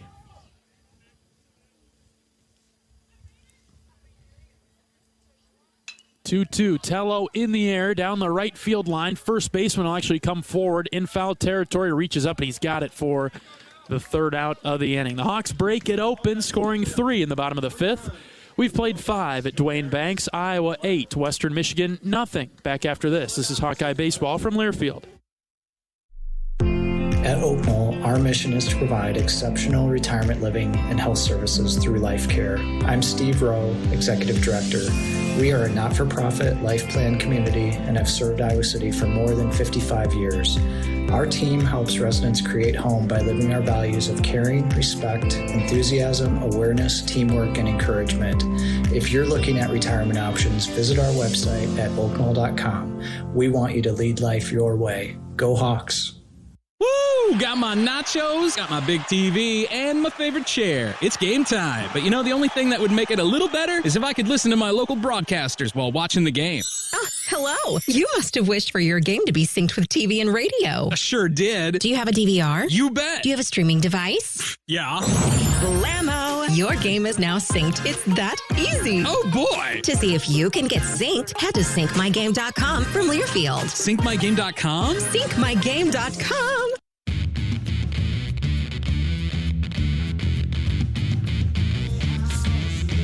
Iowa leading Western Michigan 8-0 as we get to the top of the 6th. Brody Brecht back on the mound for Iowa. See, he's had a couple of extended breaks. We'll see if he can jump right back in, get through the top of the order. And we've been talking a little bit about his career high in strikeouts. I'd like to see him get his career high in innings pitched. Right, that's kind of the key. We know what Brody can do. It's just let's see if we can get him a little bit deeper into the game and push everybody back in the bullpen. Exactly. So it'll be 2-3-4. Morrison leading off in the Western Michigan 6th. First pitch from Brecht is on its way. right down the middle. Good to see a strike. 0-1. That was, yeah. The layoff didn't bother him as he comes back with a 98-mile-an-hour fastball. That is your concern, right? The next one is low, 1-1. Brecht being in the dugout for so long, got to find a way to stay warm. Exactly. And, you know, we were talking about the bullpen a little bit. You know, the nice part now, you don't necessarily you don't have to go with Volker. Oh, just missed. So, you know, you've got some options here with the lead that you can kind of keep your staff intact now as well. Right. 2 balls and a strike, pitch from Brecht. Morrison squares to bunt, pulls it back, called strike, 2-2. Takes the breaking ball up high. Boy, it's one of those you almost pay for showing the bunt. You disrupt the umpire's look at the strike zone. 2-2 on the ground to the right side. Sharply hit. Honar vacuums it in, and he's got it. Over to DeRiggi for out number 1. That was one of the harder hit balls. Yeah. The single in the first inning, I think, was pretty well hit off Brody as well, and that one had some zip on it, but right at Honar, and Hawks get the first out.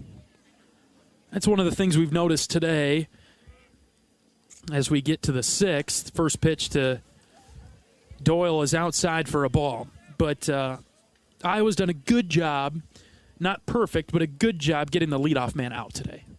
Whether that's a strikeout, I guess that's how it's gone a majority of the time, or a ground out. Brody walked Kitchen to lead off the game. Actually threw a lot of good pitches in that at bat, but got the walk out of it. Ooh, hits this Bronco batter right in the hip. That one's going to hurt. Doyle will jog down to first. Ooh. 97 miles an hour off the old hip socket. That one doesn't feel good when it's 80. I bet it doesn't feel good when it's 40. Right. Yeah, you're talking about temperature. I was going to say miles per hour even, yes. He may not be a stolen base threat right now. Go for another ground ball. It's Cade Sullivan. First pitch to him. That is outside, ball 1. You want to see Brody buckle in here and get through. Jacob Henderson getting loose for Iowa in the bullpen. 1-0 pitch. That's inside, 2-0. You know, early in the game when Brody was missing, he was missing close. Right now, the misses have gotten a little bit out of whack, and Coach McGrath will come say hi. University of Iowa Healthcare has the game plan for your same-day healthcare needs. If you need treatment for a common illness or minor injury, visit one of several U of I quick care or urgent care locations throughout the Iowa City-Cedar Rapids corridor. Their care and expertise will help you get back in the game. U of I Healthcare is proud to sponsor your Iowa Hawkeyes. In the meantime, we'll pause 10 seconds for station identification. This is Iowa Hawkeye Baseball.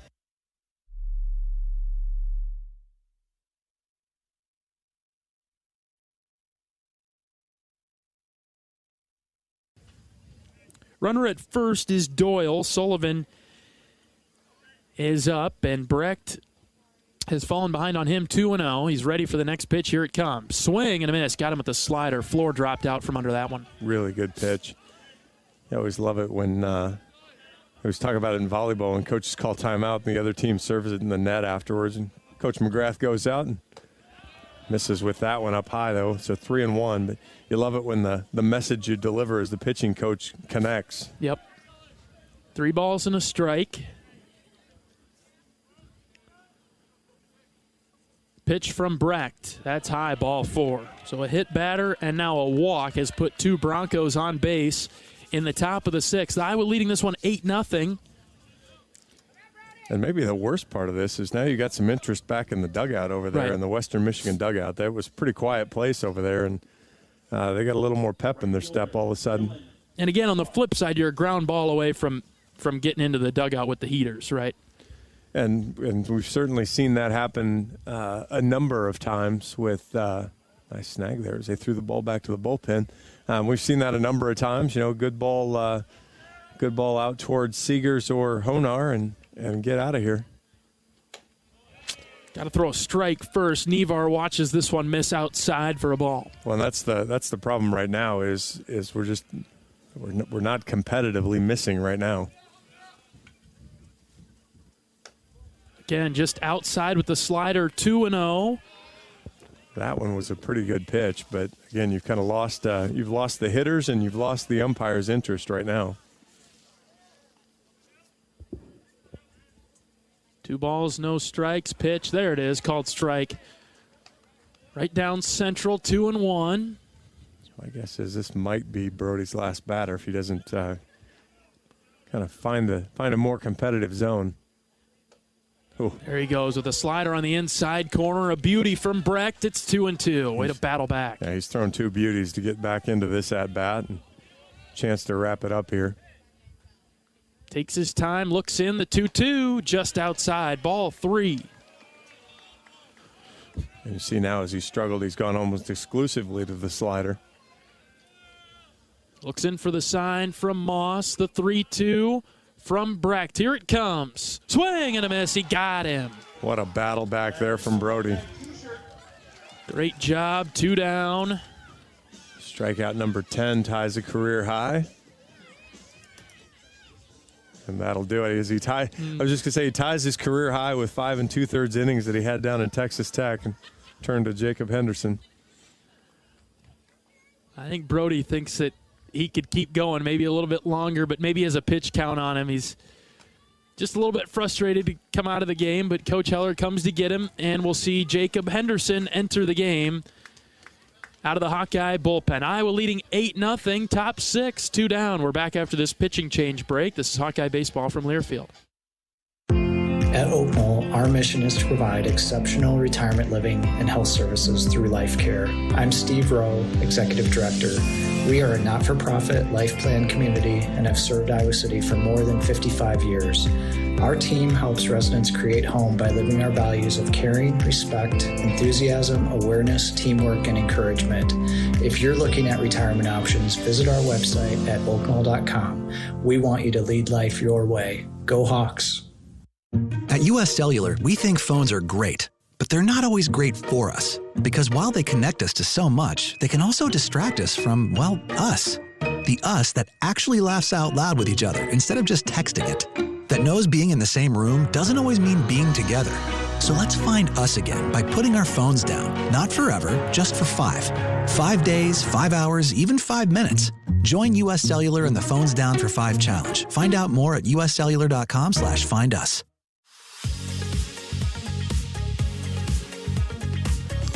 Iowa leading Western Michigan 8-0 in the top of the 6th. The pitching change. The Hawkeyes go to Jacob Henderson, first out of the pen today. Hendo making his 6th appearance on the season, has a 3 ERA. He's pitched 3 innings, hasn't given up a hit yet. 1 run, walked 4, struck out 5.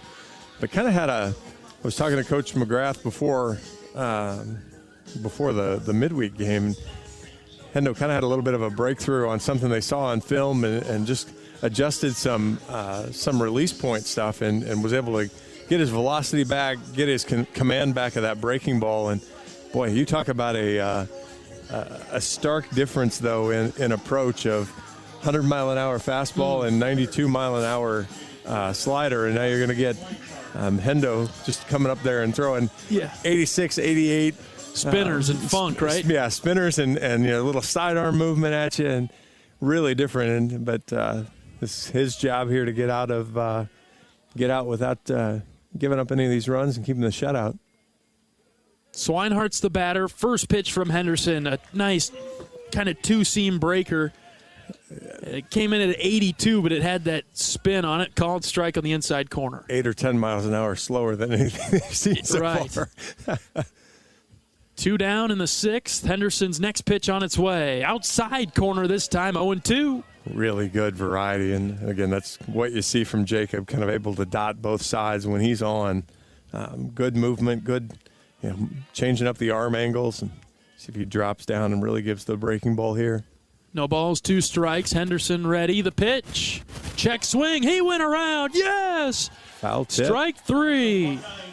Yeah, foul tipped it. He wants to argue whether he win or not, but that ball caught a piece of the bat and really no more argument after that. Long discussion between the home plate umpire and Swinehart. He's down on strikes. Iowa gets out of the jam. We're headed to the bottom of the 6th. Iowa leading Western Michigan 8-0. Back after this. This is Hawkeye Baseball from Learfield. After a cancer diagnosis, it's natural to want to start treatment right away.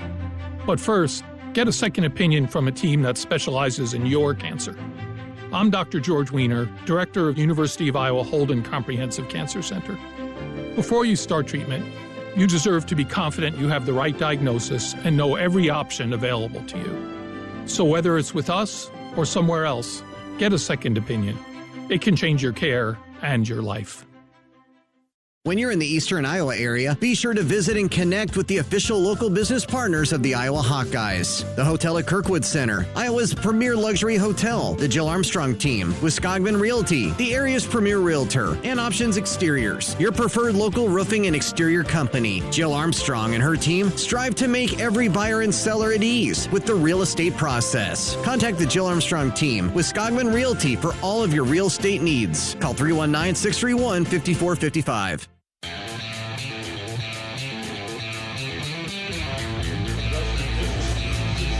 Iowa leading Western Michigan 8-0 in the bottom of the sixth here in Iowa City. The series opener with the Broncos. New pitcher into the game for Western Michigan is James Geschel. Geschel's making his third appearance on the season. He's thrown an inning this season, given up 3 hits, 4 runs, didn't walk a batter, struck out 1, couple hit by pitches, 36 ERA. So we'll see if the Hawkeyes can do some more damage. The key for this pitcher would be to throw strikes. Yeah, he hasn't walked batters, but he has hit 2. So of the batters he's faced, he's either given up a hit or hit a high percentage of them so far. Firing his final warm-up pitches before facing 6, 7, 8 Peterson, Honar, and Moss. Coming up in 30 minutes on the Hawkeye Radio Network, Iowa and Colorado women's basketball in the Sweet 16 out in Seattle. Hawkeye is the 2 seed in the region, Colorado the 6 seed. That game starting at 6:30. You can watch it on ESPN, but you can listen to it on the Hawkeye Radio Network. Here's the first pitch to Peterson. That's up and in. Almost hit him. Got him. Somewhat calling your shot there, John. Well, and you got to listen to Rob and Jamie. That's right. Keep it within the Hawkeye Radio Network family, right? 1-0 pitch to Peterson. That's outside. Ball 2. And Jamie may have had the all-time call on Caitlin's shot against Indiana with 14 straight oh my gods.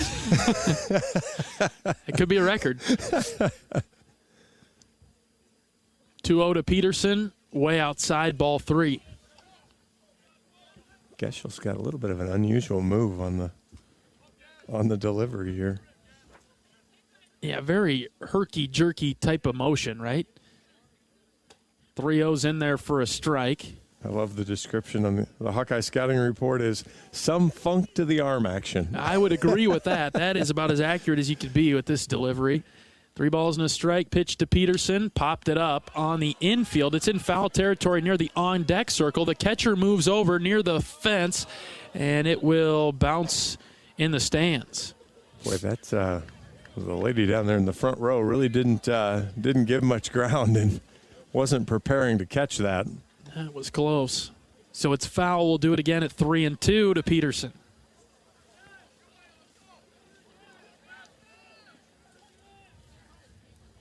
He's probably good to get a second chance after that one. Pitch from Geschel. Peterson drives this to left. Get going, baby. It is gone. Ho-ho! Peterson. Boom. Now, I told you earlier in the game he had enough juice on this one, so I'm not going to take full credit, but there's a half credit there as Petey knocks one 384 over the left field wall, caught the low fastball and drove it out. Absolutely crushed that one. Coach Heller had said pregame it'd be hard to get one out of here, but Peterson gets a hold of one and gets the job done. Hawks lead 9-0. When he did it on the line, that was the thing. Not a towering blast. Ooh, tricked him a little bit there as Honar swings and misses. And that, Peterson ties for the team lead now in home runs with 4, and I think that's the other thing about the Iowa lineup. way inside on Honar, 1-1. Is you don't have a guy that's going to hit 15 or 18 or 20 home runs, but you have a lot of guys that are going to hit 6, Yep. 10, maybe 11, 12 if you get on the high side of it, especially as the weather starts to warm up down the road. 1-1, line drive into the left center gap. It's down, cut off by the center fielder on the backhand. No, he didn't. It got all the way to the wall. Honar digging for 3. He'll stop at 2, though. I thought the center fielder was going to take the right angle at that, and he just never did. And at the last second had to turn to his right and head to the wall because Honar had burned one right by him on a double to left center. Well, and the exit velo on that one was 109, which was actually more than the home run. And so that ball just got on the turf and scooted. And then, has a little bit of slice spin from the left-hander away from the center fielder. Gets out there and good, easy double. Iowa hitting Geschel pretty well here in the bottom of the 6th. First pitch to Moss. Way inside, backs him up off the plate, 1-0.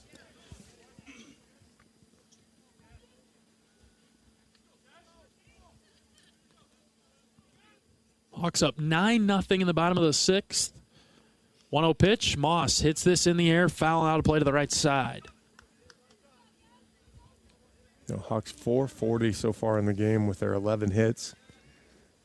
Offense has really been picking up the past few games, isn't it? Yeah, 375 with 2 outs, 353 with runners on base, so they've been able to string it together as well.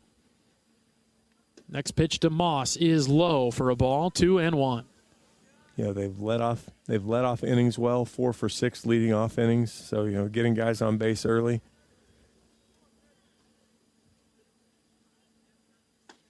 Moss takes the 2-1 for a strike on the inside corner. Really good breaking ball there. And then they've done a nice job.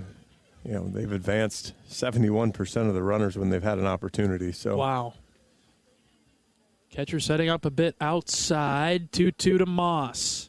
That's in the dirt, ball 3.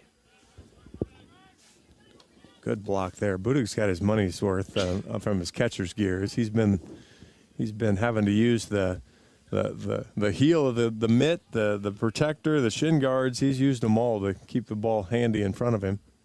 Nobody out in the 6th. The 3-2 to Moss. Line drive. This one's popped up actually into foul territory to the right side. It's caught by the first baseman in foul territory. 1 away. That was in on the hands. Couldn't drive that anywhere. Exactly. Got kind of busted him in a little bit and then just kind of hit that little looping liner. First baseman was able to track down. We'll see the 9-hitter Ben Wilmus stand in. Runner in scoring position in Honar. He's at second. 1 out. Iowa leading 9-0, bottom 6. First pitch to Wilmus. He drives this one into left center field. This one's carrying well. Center fielder moving over, coming together with the left fielder. Left fielder will make the catch in Kitchen. And tagging from second to third is Honar. Wow, Wilmus gave that a ride. Oh, and when I ask him about the batting gloves, I'm going to call him warning track too. So we'll get him with that one. But boy, he got a good piece of that. And again, I think probably any other day, John. 95% of the other days we've played on, that ball ends up bouncing on Hawkins Drive over there or whatever that road is, and has a pretty good chance. Top of the order, Michael Seegers with a runner at third. 2 outs. First pitch to Seegers. Breaking ball called strike. Really nice breaking ball there. Yeah. I mean, you can kind of see the action there. There's some of them that are really good and really competitive pitches, and then I'm just going to lose his track of a couple of them. Iowa scored in 3 consecutive innings. 2 in the 4th, 3 in the 5th, 1 here in the 6th. 1 ball and a strike to Seegers with 2 down, runner at third. Iowa with 11 hits in the game today. A 1-1 to Michael. That's a called strike on the outside corner, 1-2. Another really good breaking ball there. See if Michael's on top of it, ready to go.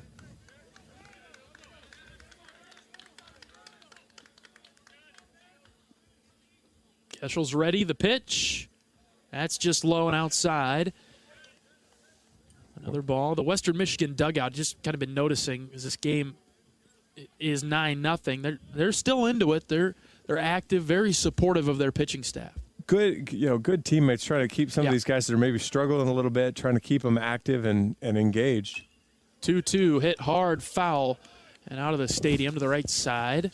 I think that's a positive thing that you don't always see, right, in some teams. 100% accurate. We went on a road trip where they may not have been as tightly knit as Western Michigan. I'm not talking about the Hawkeye team. The team we went to visit was that way. 2-2 to Seegers, fouled again to the right side. And so, yeah, it's especially when you're 5-13. You're struggling anyway. And baseball can be a long season if you're looking at a guy for 3 or 4 months on the road and you don't like him. That's tough to do.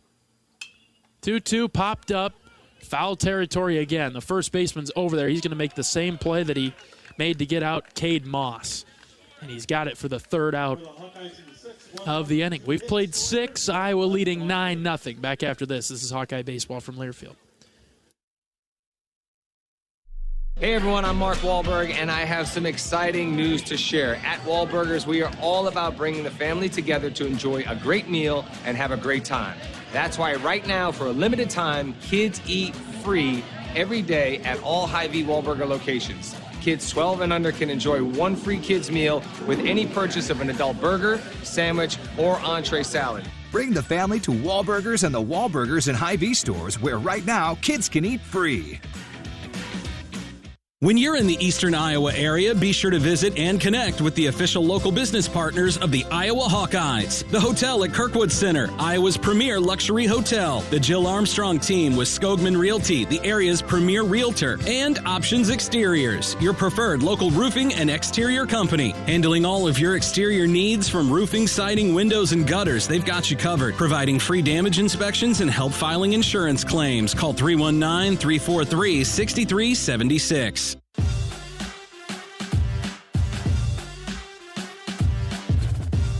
John Evans and John Leo in the broadcast booth at Duane Banks Field here in Iowa City. Top of the 7th, and the Hawkeyes leading Western Michigan 9-0. Taking it to the Broncos at this point. New pitcher into the game for Iowa. We'll see Marcus Morgan. We're going to expand his role here right off the bat as we get Marcus to make his 6th appearance of the season, his first relief appearance. 6.38 ERA. He's thrown 18 1/3 innings, given up 15 hits, 13 runs. Walked 13 and struck out 19. If you were listening to the pregame, you heard the coaches talk about Marcus has been really good for most of his appearance. It's that one inning that's been able to bite him and cause some problem, and so they're hoping that maybe shaking it up a little bit, they're able to get him through and kind of get him confidence in those 2-inning spurts and then go 3 and kind of re-extend it. It worked for Ty Langenberg, right? And same approach you'd like to think here for Marcus. New catcher into the game as well.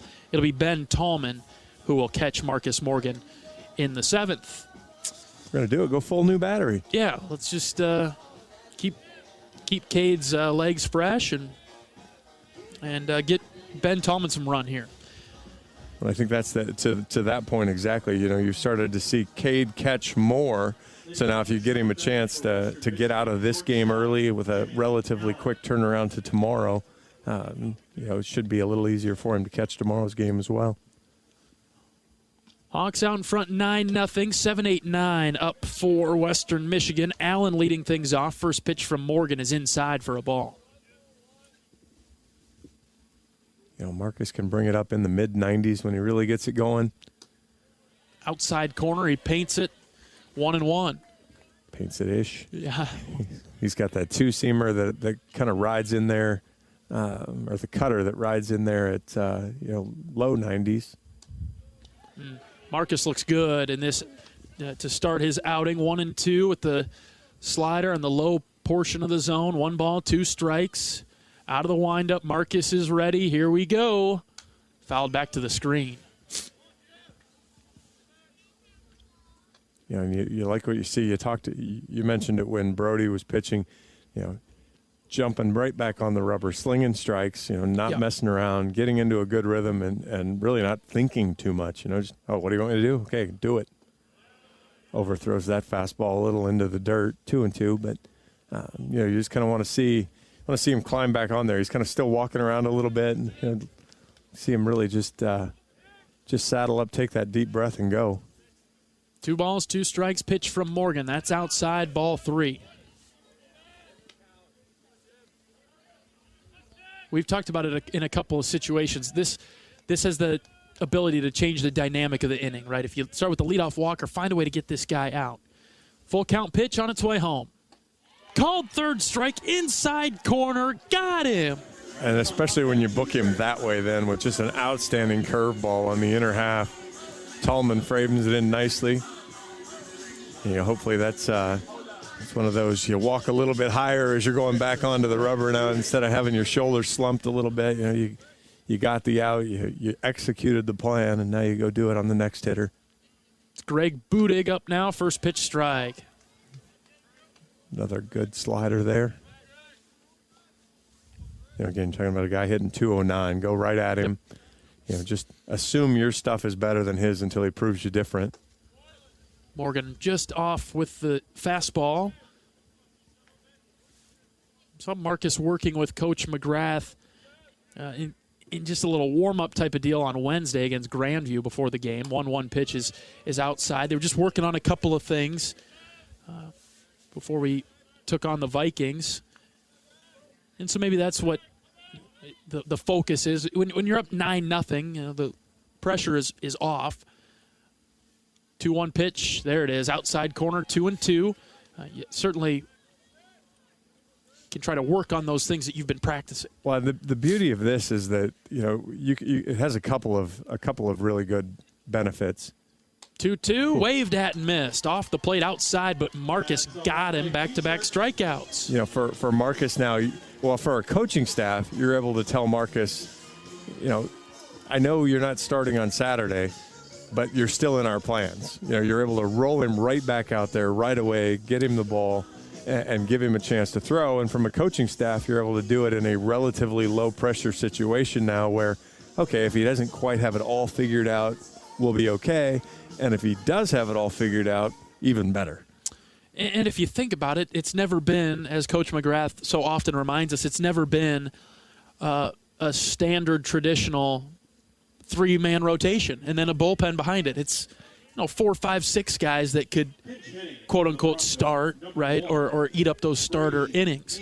And so when you pitch it that way, it's not really a demotion for Marcus, except that he just might not throw the first 4 innings of a game. He might come in the middle 3, which are just as important, in my opinion, in how you start a game. And we talked about that a little bit early in the season. I talked to Zach Volker in the outfield before some of the games, and I asked him about what his preference would be. Mm-hmm. And he was breaking ball for a strike there, and he said, well, of course, I want to start. I want the ball first. He goes, but it works. I know what my role is, and I'm good at it. Pinch hitter Grady Mee is in there, and he's down in the count 1-2. Marcus has been sharp in the 7th. That makes a lot of sense from Volker's perspective. You got to buy into that, though. Correct. Everybody wants the ball. This one's hit on the ground past Honar into right. Hard hit by Mee, and he's on with a 2-out single. He's fired up. Freshman. Pretty sure. Yeah, I'm pretty sure he's a coach's kid. So, got to help out Dad a little bit. Sure. Top of the order with Kitchen. Western Michigan keeps the inning alive. Hawks leading 9-0. Just the second hit of the game for the Broncos. First pitch to Kitchen. That's up and in for a ball. But going back to Zach a little bit, everybody wants the ball first. They want to be the guy because they want to throw the 9-inning shutout. Yes. That's the way you ever since you were little. That's kind of been the idea. Give me the ball at the beginning. Let me throw. Check swing didn't go around 2-0. Let me throw my whether it's little league and it's 6 innings or whatever it is. You want to throw that shutout. And so to do this, though, and when you can be effective and when you can have the quality of arms that Iowa has to do it, it's pretty good stuff. 2-0 from Morgan, swung on and missed, 2-1. And we'll see tomorrow how it's fluid. Jared Simpson, who's been fantastic out of the bullpen, will now get a chance to start in a little bit different role, and he'll have to kind of work his way through what that means to him. Right. 2 balls and a strike from Morgan. Outside corner called strike, 2-2. I think about it from a basketball standpoint. You can make the comparison there too. Does it really matter who starts a basketball game? Right. The starting 5? I just have never really bought into who starts. Who plays the most quality minutes, right. who the coach trusts. And this is, again, a great chance to roll Marcus out there and show, hey, we still trust you, man. It's just a different role right now. 2-2 just outside with the backdoor slider. Looked good, but it's ball 3. Boy, that caught a lot of the grid. Again, those high strikes they don't see them called a ton here in college baseball still. A little bit of a pressure pitch here. The runner will be going. The 3-2 from Morgan. In the air, left center. This is trouble. Huckstorf moving over, and it's down for a base hit. Peterson picks it up on a bare hand, throws it into second. Western Michigan's on the board with an RBI double. Good piece of hitting there. That was well located. Might have actually been down and out of the zone. Went down and got it. Poked it out into the left center field gap. Hawk outfielders just kind of in the spot where he just can't get to.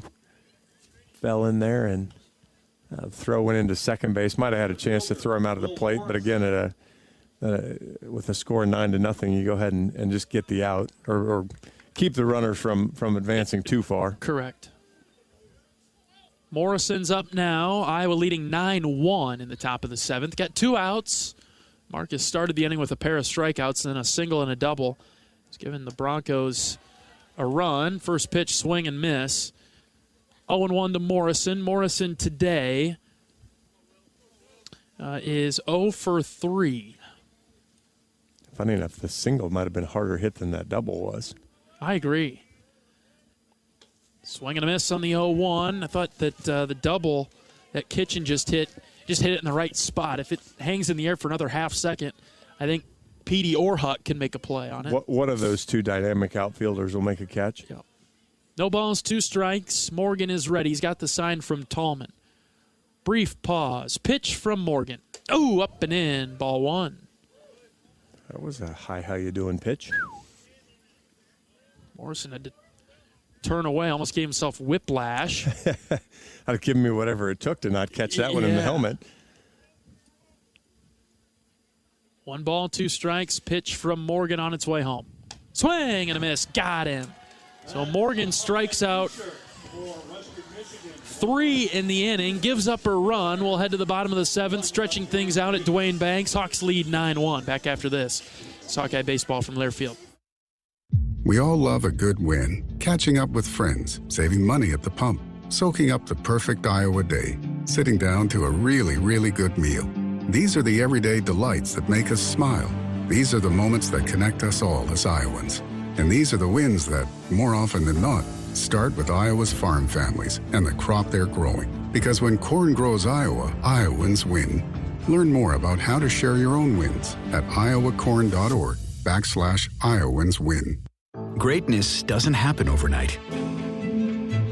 It takes time, focus, and dedication. At Shelter Insurance, we understand that because we put in the hard work and dedication for decades. And that commitment is paid off with award-winning customer service for your auto, home, and life insurance. Visit shelterinsurance.com and find an agent to help you choose the coverage you need. Shelter Insurance. We're your shield. We are your shelter.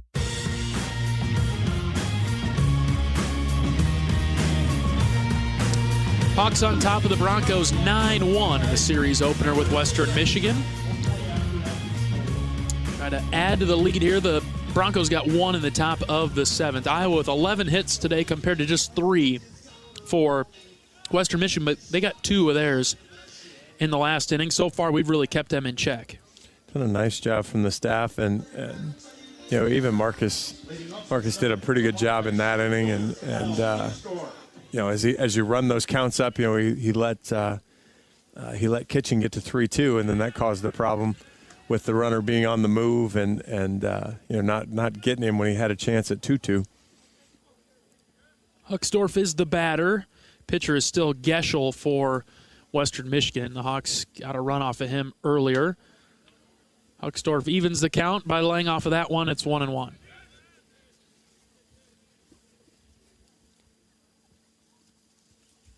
Yeah, Huck with a couple hits today raised the average to 413.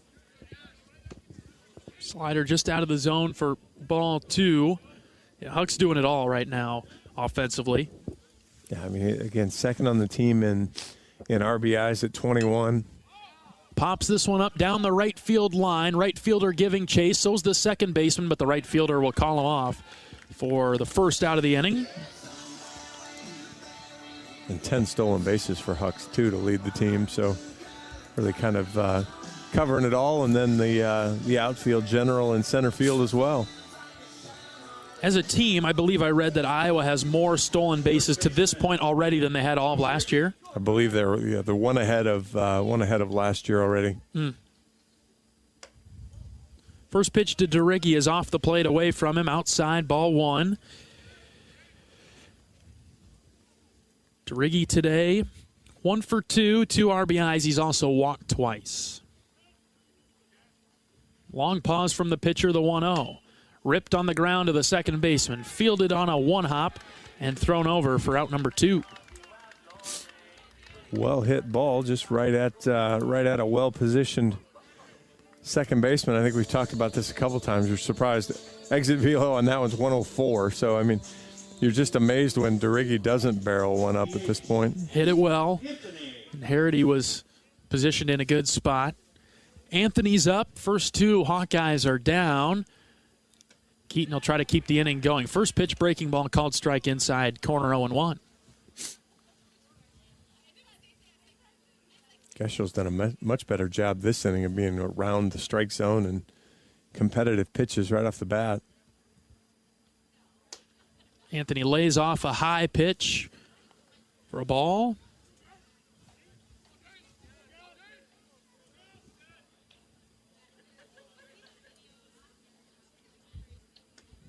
Next one low and outside, 2-1.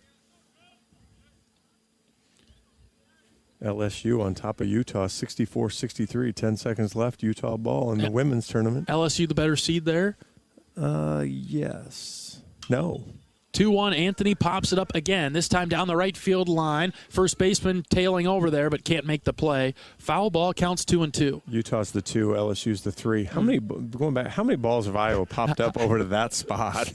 Somewhere in that, we'll call it maybe a 50-foot radius? Foul territory, either even with the bag at first where Coach Mitchell Bowe is standing, or just barely down the line. Yeah, I think it's probably 5 or 6, right? There's been a ton of balls back there. 2 balls, 2 strikes, pitch to Anthony. He skies this in the air, right center field. Right fielder's camped under it. Nevar's got it for the third out of the inning. Hawks go down 1-2-3 in the 7th, but lead at 9-1. Western Michigan coming to the plate right after this. This is Hawkeye Baseball from Learfield. We all love a good win. Catching up with friends, saving money at the pump, soaking up the perfect Iowa day, sitting down to a really, really good meal. These are the everyday delights that make us smile. These are the moments that connect us all as Iowans. And these are the wins that, more often than not, start with Iowa's farm families and the crop they're growing. Because when corn grows Iowa, Iowans win. Learn more about how to share your own wins at iowacorn.org/IowansWin. At US Cellular, we think phones are great, but they're not always great for us. Because while they connect us to so much, they can also distract us from, well, us. The us that actually laughs out loud with each other instead of just texting it. That knows being in the same room doesn't always mean being together. So let's find us again by putting our phones down. Not forever, just for 5. 5 days, 5 hours, even 5 minutes. Join US Cellular in the Phones Down for 5 challenge. Find out more at uscellular.com/findus.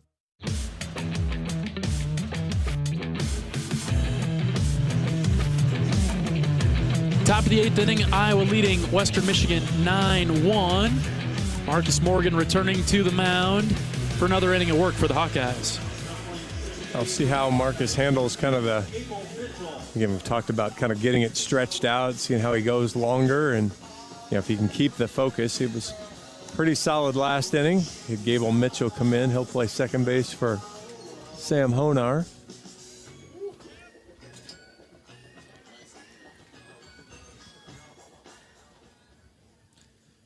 For the Hawks today, the middle innings have been strong offensively. You want to keep applying the pressure the rest of the way through, right? Exactly. You want to keep getting quality at bats and keep trying to drag it out there. Good breaking ball on the inner half of the plate. Utah misses 2 free throws with 4 seconds left. Could have tied with 1, giving them the lead with 2, right? Good fastball there. Yeah, Morgan pounding the outside of the zone. He's got Doyle down in the count 0-2 to kick off the 8th. It's, tough part of the lineup here. You got to go through 3, 4, 5, and good hitters with some pop. Swing and a miss. Morgan, 3 pitches, 3 strikes, and 1 out. Good job there by Marcus to start the inning strong. LSU steals it after Utah got the offensive rebound. So wow. It might, it's like LSU will hold on for the quasi-upset. Here's Cade Sullivan. First pitch, he just kind of throws his bat through the zone. Strike 0-1. On the men's side, San Diego State 28-23 over Alabama at half. Ooh. This is low scoring game there. Miami and Houston also playing. 15-12 in the early going to Miami on top. Their women got a big win earlier in the day. Morgan's looking sharp now in the top of the 8th. Counts 1-2 on Sullivan. Miami had a giant lead on Villanova and tried to give it all away, and then time is called as Sullivan comes over towards the Western Michigan dugout, having a chat with one of the coaches when he's down in the count 1-2. I'm not sure. Go ahead, John. Well, yeah, I'm right there with you. I was going to have the same puzzled, bewildered idea. Maybe a motivational thing. I'm really not sure. That almost looked like an angry thing of you're doing something wrong that we've talked about before. Well, they can go discuss it again in short order as Morgan strikes him out on the outside corner, a swing and a miss. It'll be interesting to see if it'll be interesting to see if that carries into tomorrow. We'll have to take note of that. If that has any longer term ramifications there for that at bat. How about Marcus Morgan with 5 strikeouts? First pitch, fouled back to the screen.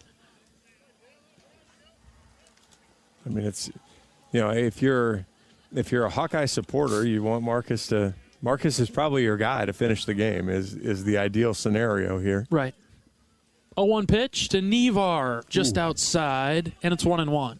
Because you don't need Will, you don't need Christopherson to come in and close it. You don't need Louis to come do it. You just have Marcus go ahead and finish it up.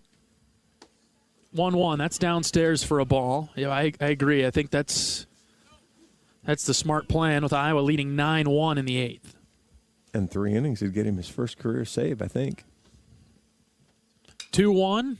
Hit on the ground, foul to the left side. 2 balls, 2 strikes. That was a great breaking ball. That was I fooled you, and that was then the defensive swing to just poke it at his third base coach.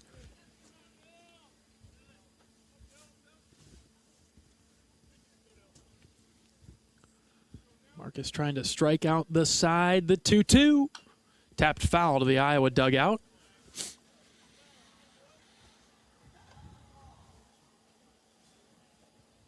I can't wait for the game we do when my nose doesn't run for half the game. I can't believe it, John. 3/4 of the game. We're more than a third of the way through the season. I think we've been chilled to the bone, a majority of all of them here. Ooh. Called third strike on the inside corner. Gets away from Tallman. High throw in time. DeRiggi gets the foot down. And Morgan strikes out the side in the 8th. Hawks lead 9-1. We'll head to the bottom half of the inning. Back after this. This is Hawkeye Baseball from Learfield. You probably know that a natural gas leak smells like rotten eggs. But what does a gas leak look or sound like?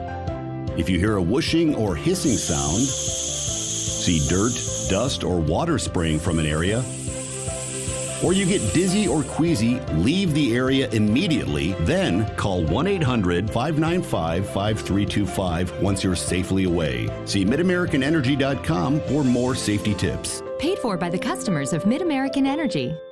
Woo! Woo! Got my nachos, got my big TV, and my favorite chair. It's game time. But the only thing that would make it a little better is if I could listen to my local broadcasters while watching the game. Oh, hello. You must have wished for your game to be synced with TV and radio. I sure did. Do you have a DVR? You bet. Do you have a streaming device? Yeah. Blammo! Your game is now synced. It's that easy. Oh, boy. To see if you can get synced, head to syncmygame.com from Learfield. Syncmygame.com? Syncmygame.com.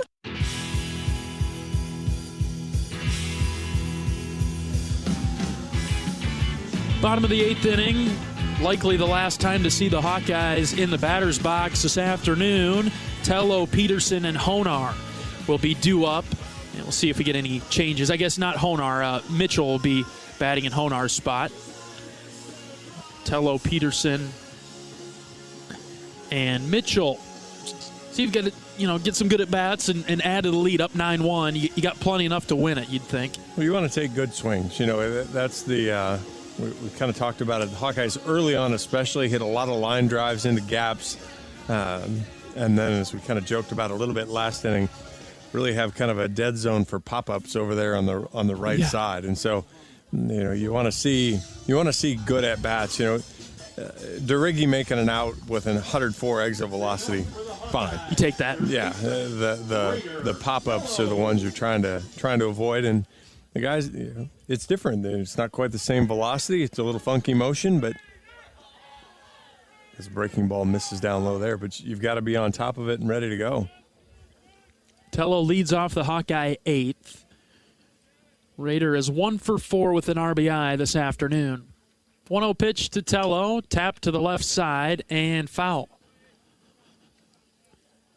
LSU holds on 66-63. Bring on the Hawkeye women. Let's go. Yeah. Game should just be getting underway. 1 ball, 1 strike to Tello. This is a breaking ball that drops out of the zone. 2-1 rather. Iowa and Western Michigan tomorrow afternoon at 2 o'clock at Duane Banks. Our pregame coverage will start at 1:30. 2-1 pitch. Tello hits it into shallow center. Morrison moves forward. He's got it 1 away. When corn grows fuel, Iowans win. Ethanol is a renewable fuel that's better for our environment, our health, and our wallets. Share your winning moments using hashtag IowansWin, and you could win even more from Iowa corn. Well, the pinch hitter, Braden Frazier. Frazier will come in for Peterson.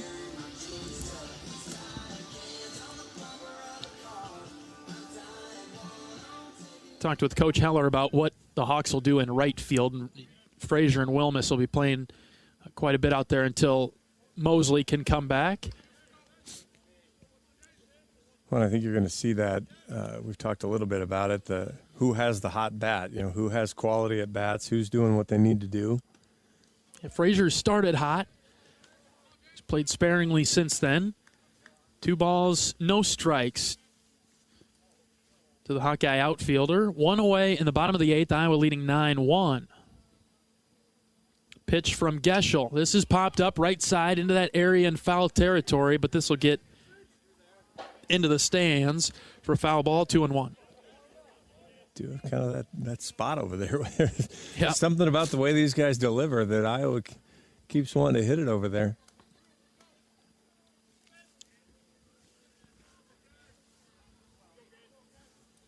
Two balls and a strike. Pitch to Frazier. That's downstairs for a ball. Gable Mitchell is on deck for the Hawkeyes. Nice to see Gable get an opportunity to swing the bat as well. The 3-1 popped up. This one is on the left side of the infield now. Third baseman moves over, looks up into the clouded sky. Out number 2. At least we tried a different guy with the pop-up theory. Right. Doyle is able to get under that.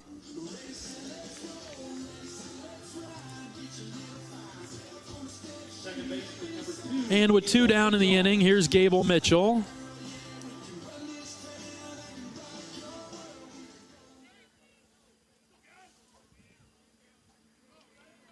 It's inserted in the last inning. Bat from the left side. First pitch in on the knees. Backed him up off the plate. Ball 1. A switch hitter, we've seen him mostly hit from the left side. Yep.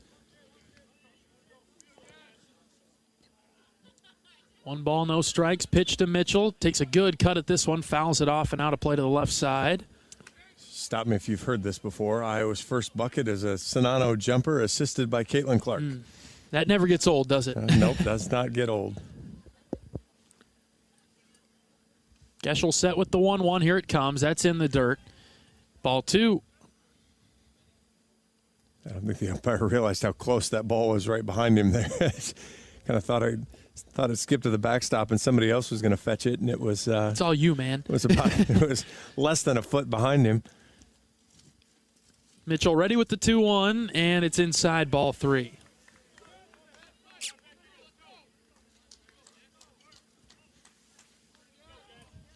Ben Tallman is on deck. I'd like to see Tallman be able to get in a bat today. 3-1. That's high. Ball 4, and we will see Ben Tallman in the inning. Iowa leading 9-1, bottom 8.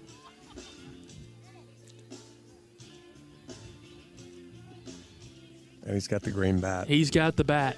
Number 12, Ben Tallman.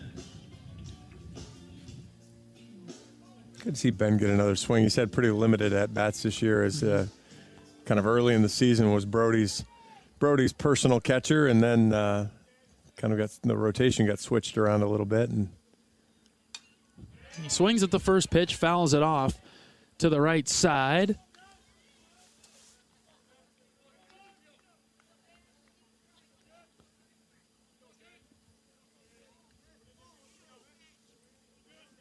Runner on first is Mitchell. 0-1 pitch to Tallman. That's outside for a ball. Good take there. So it was a really good pitch. Just missed off the outer edge of the plate.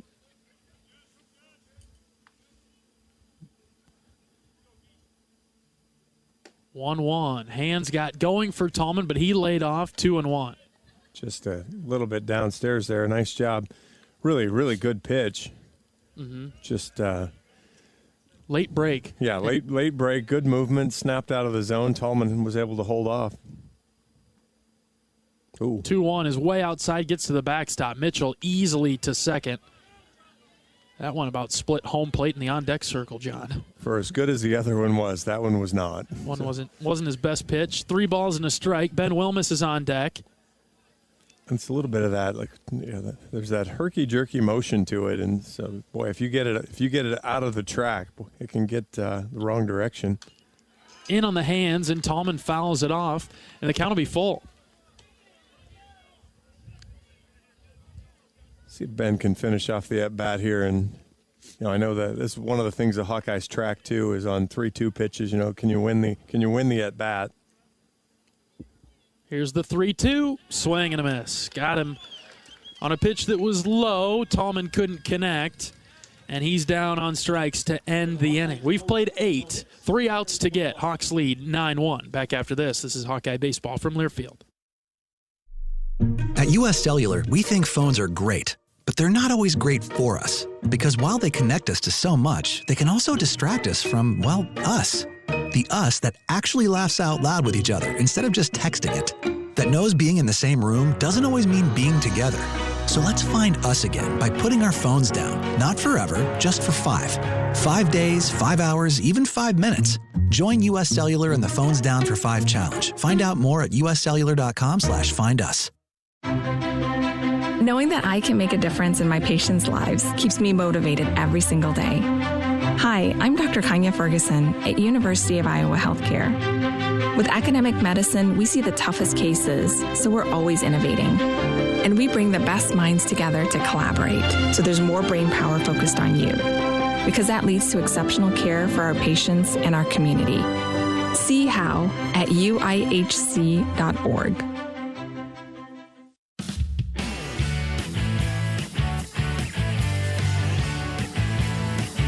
Three outs to get for the Hawkeyes this afternoon on their way to another victory. Marcus Morgan will be in charge of getting these final 3 outs of today's game. We've got Western Michigan for 2 more. Got them tomorrow, first pitch at 2 o'clock. At the game or at home, Wimmer's premium quality hot dogs and sausages will score with family and friends. Take the highest quality beef and pork, and you get the best tasting hot dog. Wimmer's, the official hot dog of the Hawkeyes. Pinch hitting for Western Michigan. A couple of pinch hitters due up for the Broncos in the ninth. Bobby Deering, he'll be the first batter. Left-handed hitter, first pitch from Marcus, called strike one. Good start to the inning. You know, Hawkeye pitchers over 60% strikes today, and I think if you say Marcus and Brody are going to throw 60% strikes, they're going to dominate a lot of lineups. This one's tapped foul to the right side, 0-2. You really gave Western Michigan some of your best today. You know, you started things with Brody, and then you go Henderson for one, like out, right? I think Henderson to put out a fire. Yep. And then you come in with Marcus Morgan, who we know has, really good stuff. Well, Marcus was preseason freshman of the year last year. So there's clearly talent, recognizable talent there. Yeah. He wasn't able to harness it the way he wanted. Here's one hit towards DeRiggi, foul again, 0-2. But the stuff is there, and so he's been able to get it. And as he gets better and better and harnesses it more and more, he's going to be tough. But to your point, yeah, this is two pretty electric arms that Western Michigan seen today. 0-2, this is hit to Tello at 30, knocks it down, stands up, throws it. Bobbled pick at first by DeRiggi. Really tough play right there. Tello took it kind of off the chest to knock it down. And the throw short hop DeRiggi, and we'll see how that's scored. It'll be an error somewhere. I'm afraid it might be on the throw. Yeah, I think it's going to have to be on Tello's throw across there. Had the chance after he corralled it, but never really got his feet under him so he could make a good, strong throw across. It's Jimmy Allen's turn. First pitch outside, ball one. Now we can use another ground ball for a double play. Erase that error. Exactly. Might as well go ahead and go 5-4-3. Most of the ground balls they've hit have been up the middle, but we'll take a 5-4-3 round the horn. Marcus missing downstairs. 2 balls, no strikes.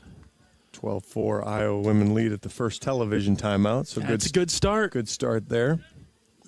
Now let's get a good finish to this and get Marcus through the rest of this. Hitters count, 2 balls, no strikes, nobody out. And the pitch is inside for a ball. Ball 3. Yeah, that's what, you can't let the error disrupt what you've been doing. No. You were ahead 0-2, you were throwing a bunch of strikes, and now all of a sudden 3 straight balls and really a little bit of everywhere. As you miss ball 4 and clearly inside again. Doesn't miss by a ton, but misses by enough. And we'll have another pinch hitter come up, I believe. We can have a pinch runner, too. So here's Ben Campos. He's going to hit. The pinch runner will be Luke Cairns. Pinch running at second base, number 8, Luke Cairns. So 2 on for Western Michigan in the top of the 9th. Iowa leading 9-1. Just got to get these final 3 outs. The hardest ones to get in the game. First pitch to Campos. That's outside, ball 1. Yeah, you almost want to see the get me over pitch here. Just doesn't have to be spectacular. Yep. Just needs to be a strike. It's 5 straight balls now with a 9-1 lead. It's not a great recipe. Morgan takes a deep breath. The pitch right down central, called strike. I'm a little curious, though, why you pinch run for the guy at second base at this point. Yeah. Just trying to get the guy a letter at some point. I don't know. 1-1. Shot foul, out of play to the right side, 1-2. Because he means nothing in the scheme of things, so.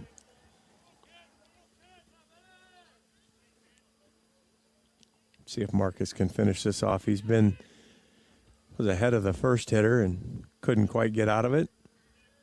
Ball and 2 strikes, breaking ball just high. 2-2. Good pitch, just a little bit little bit above the strike zone. Even when umpire Harlow's stretched his zone up, he hasn't stretched it that far today. Next pitch from Morgan. Again, fouled to the right side. This is the toughest Western Michigan has looked in the batter's box all night, all day. They're battling here. Exactly. The 0-2 had fouled off a couple and then hit the sharp liner at Tello, and then this has been a good at-bat with 2 strikes as well. Morgan looks in for the sign from Tallman. He's got it outside. Oh, I thought he got the corner. Didn't give it to him. Counts full. I think most of the Hawkeye infield and a lot of the fans thought the same thing as he dotted the outside corner. Just must have barely missed. Full count pitch from Morgan on its way home. This is in the air to center. Huckstorf will move over. He's got it for the first out. Runner tries to tag. It'll be cut off, and he'll have to scramble back to second. Unable to move the runner. 1 down in the 9th. Good bounce back there. You know, you had kind of in control of the at-bat. You lost a little control of the at-bat, and most importantly, you came back and got the out. We're back around to Grady Mee. Get the sharp single, scored the run. Mm-hmm. Left-handed hitter. Morgan set, pitch, outside, ball 1. Runners on first and second for Western Michigan in the 9th. They're down to their last couple of chances here. Hawks lead 9-1. Morgan's 1-0 pitch, outside again, ball 2. Find it here, Marcus. That one just seemed to pop out of his hand and never really had a chance.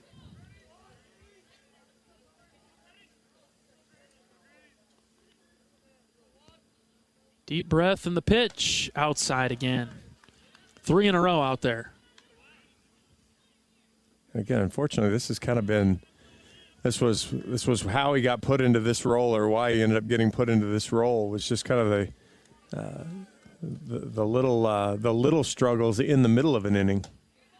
And he finds the zone there on the 3-0 pitch, outside corner, 3-1.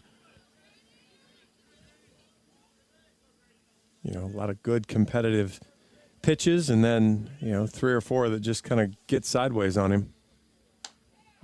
Outside, ball 4. Bases loaded for the Broncos now. So they've got 2 walks in the inning. They've also reached on an error. Yeah, the Hawks coming into this inning had obviously played a really, really clean game. It limited the walks, it limited... hadn't given up an error, no free bases. Now all of a sudden you get into this inning, you get a 4-pitch walk, an error, and a 5-pitch walk. So really not even making it that difficult on Western Michigan right now. Make them swing it, right? Get them to commit to swinging the bat. About to break up the mound visit. Just a couple outs away from Iowa's 17th win of the season. Whitlock getting loose in the bullpen. Hawks really don't want to turn to him. Don't even really want him to have to heat up, but he's going to have to be ready here at some point.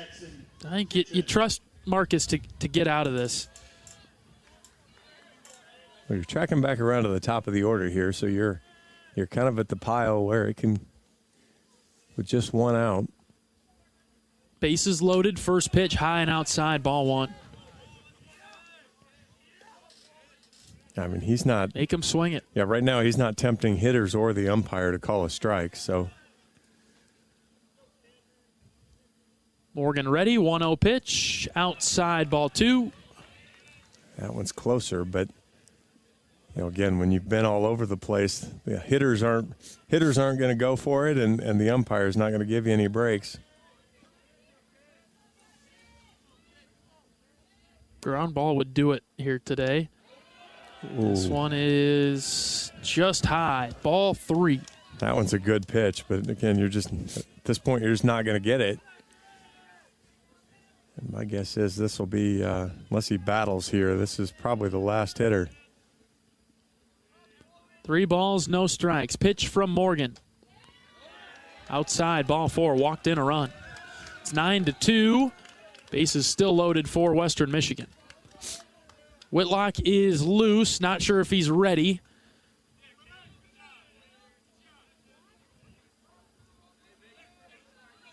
See if Morgan will get another batter. You can hear the Western Michigan dugout chirping, make him throw a strike. And at this point in the game, that's a pretty darn good game plan. Yep. You have more walks this inning than you have hits in the entire game. So, first pitch from Morgan. That's up and in, ball one. Batter is center fielder Will Morrison.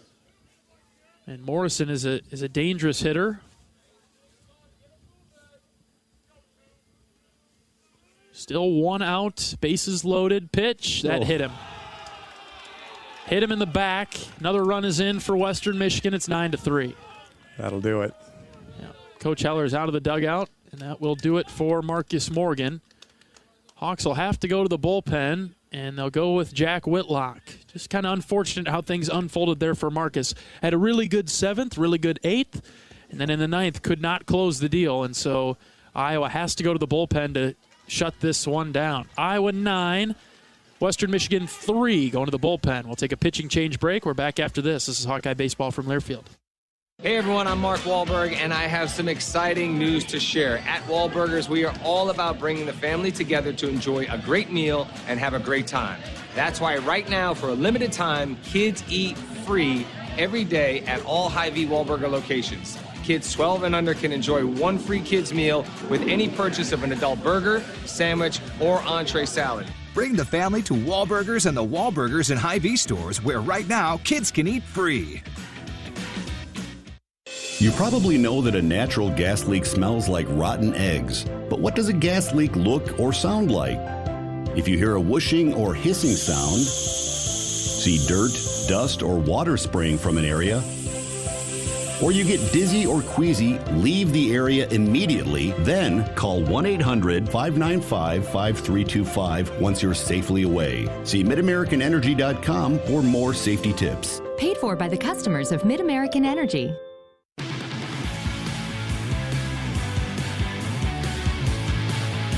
New pitcher into the game for the Hawkeyes is Jack Whitlock. He comes in a high-pressure situation.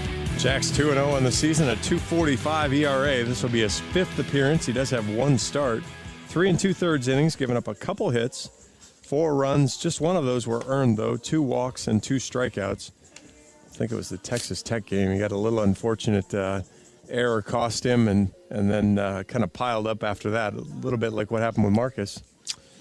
All right, let's pause 10 seconds for station identification. This is Iowa Hawkeye Baseball.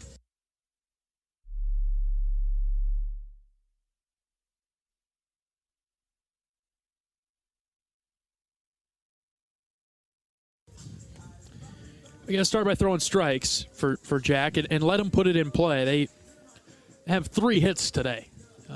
And so it's been across a number of pitchers for Iowa, but you got a really good defense behind you. Yeah, you had the single off Brody. I think it was early in the game, 2nd inning, maybe first inning.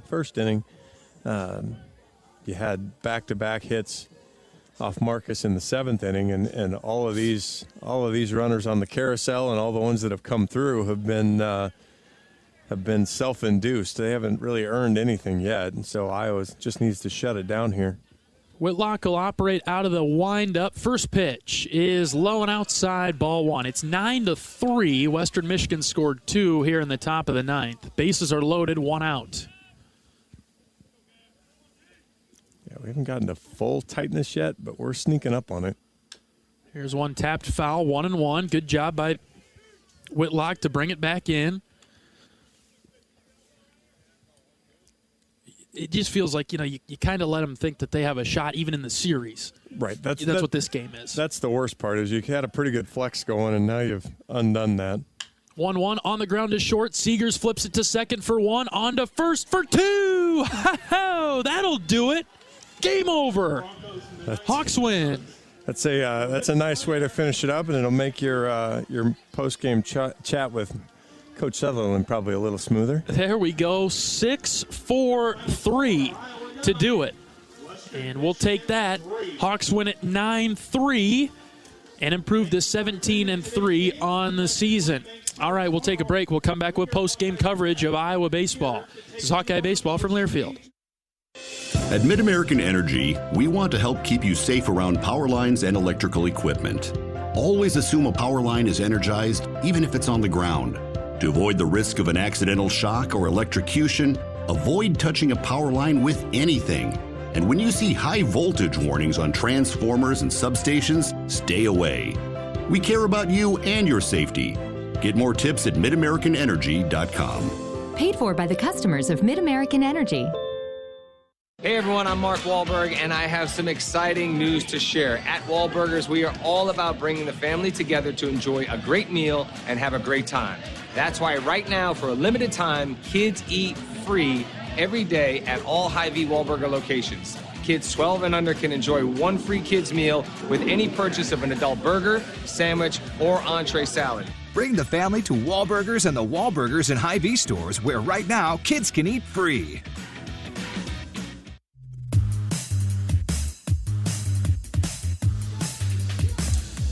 Iowa takes game one of the series over Western Michigan 9-3.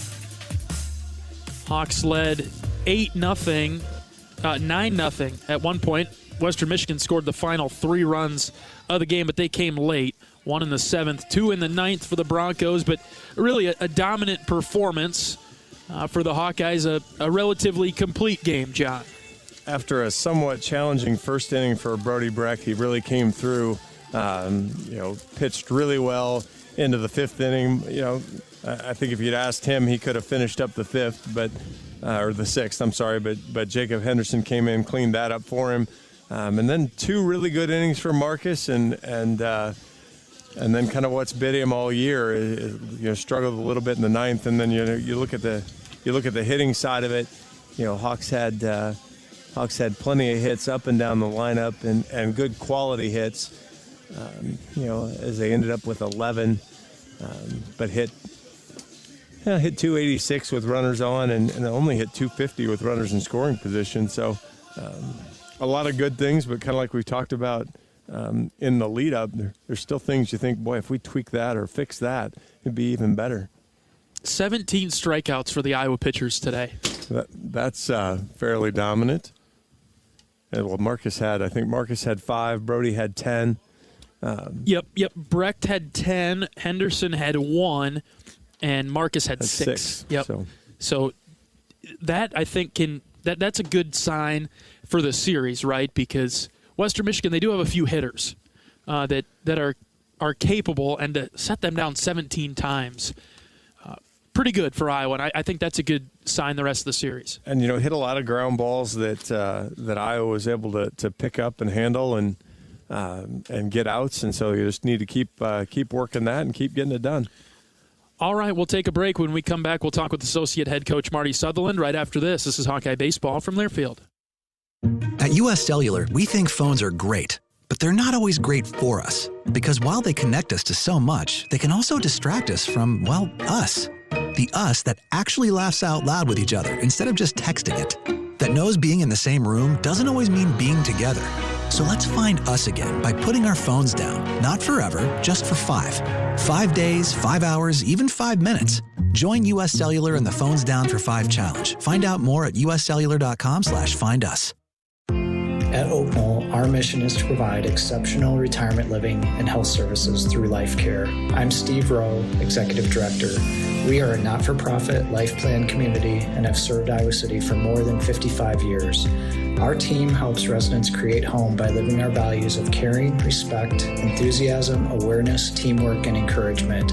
If you're looking at retirement options, visit our website at oakknoll.com. We want you to lead life your way. Go Hawks!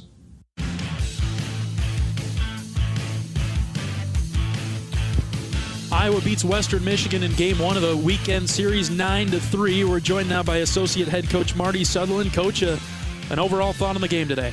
Well, I thought our guys did a tremendous job with their starter. Did a really good job offensively, getting his pitch count up, really making him work, grinded out at bats, put balls in play. We hit a lot of balls hard. really happy. First 7 innings were really good offensively. Last 2 innings, or first 6 innings, last 2 innings were just okay. But, their kid was throwing a few more strikes than what had happened earlier in that. But really happy overall with the approach. I thought that was really good. Flip it over to the pitching side. I thought Brody did a really good job. First Friday night start for him, getting us into the 6th. We were hoping he could get through the 6th, but pitch count wise, we just kind of ran up to a number we didn't really want to surpass. Hindu does a great job, coming in, getting out of it there. Marcus really good for 2 innings. Just ran into trouble there the last inning, and Jack comes in and gets a big double play ball. So really thought the energy, the focus, all the things that need to be present every single day. These guys continue to show up ready to go. Really impressive strikeout numbers today. We struck them out 17 times, Coach, and we only gave up 3 hits. Yeah, I mean, Brody has the ability to do that, right? I mean, that's something that he's going to do on occasion. We limited the free bases really well until there in the 9th when it got a little bit loose. So that was really good, but certainly holding them to 3 runs. And then again on the offensive side, 11 hits. I thought we hit some balls really hard. We probably were a hit away from really breaking it open a couple times. I think with bases loaded the one time, they ended up getting out of it. We had a couple of bats that weren't as good as we needed them to be, and you see that left on base numbers a little high. But again, I thought on a day with the wind blowing in, I thought our guys were really locked in. The BP was that way, and they carried it right over to the game. So we continue to see really good things, really good growth across the board there. What do you think a game like today does? What's the message? What did you learn about Western Michigan the rest of the series? That the bullpen kind of their weakness. Well, I mean, yeah, they've struggled there. I think what I notice is they keep fighting, right? I mean, that game, was out of hand, and they just kept coming at you, and that's a lot of credit to their staff, and they're going to be ready to go. I mean, they played at LSU. It's not like they're scared to play anybody. Mm-hmm. It was our night tonight in a lot of different ways, but you're going to get a great effort out of them tomorrow, and it's really the same types of things. Can we get into the pen early? We did that. We had the starter out after 4 innings. That's that, and that really is for anybody. I mean, the sooner you can get into the pen, the better off you are in a lot of cases. So guys did a really good job that way. So we got to be ready to go. We're going to get a great effort from them. Like I said, you could tell they fought for 27 outs regardless of the score, and that says a lot about them. Excited to see Jared Simpson get a start tomorrow. Yeah, he's been really good. Really just only one blip in the radar at Tech, and otherwise, you could argue he's been our best guy. So just really excited for him to get a chance and an opportunity to go out there and tow it to start. And then we just got to be ready to go from there on. And again, offensively, we just got to continue to do the things that we're doing at a high level, which is forcing the pitcher into the strike zone, hitting balls hard, just grinding out at bats and running pitch counts up. So just really happy that way. And overall, it's just a really good Friday win. All right, Coach, thanks for your time. We'll see you tomorrow. Thanks, John. Associate head coach Marty Sutherland on our post-game show. Iowa beats Western Michigan 9-3. We're back after this with highlights. You're listening to Hawkeye Baseball from Learfield. At U.S. Cellular, we think phones are great, but they're not always great for us. Because while they connect us to so much, they can also distract us from, well, us. The us that actually laughs out loud with each other instead of just texting it. That knows being in the same room doesn't always mean being together. So let's find us again by putting our phones down. Not forever, just for 5. 5 days, 5 hours, even 5 minutes. Join U.S. Cellular in the Phones Down for 5 challenge. Find out more at uscellular.com/findus. After a cancer diagnosis, it's natural to want to start treatment right away. But first, get a second opinion from a team that specializes in your cancer. I'm Dr. George Weiner, Director of University of Iowa Holden Comprehensive Cancer Center. Before you start treatment, you deserve to be confident you have the right diagnosis and know every option available to you. So whether it's with us or somewhere else, get a second opinion. It can change your care and your life.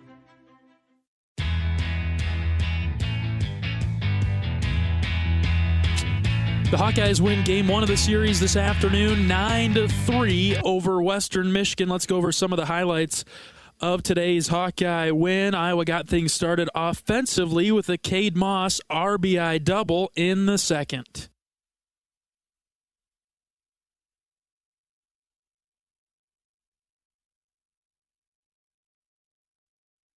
Brennan DeRiggi, he kept it going. RBI single. That also came in the second.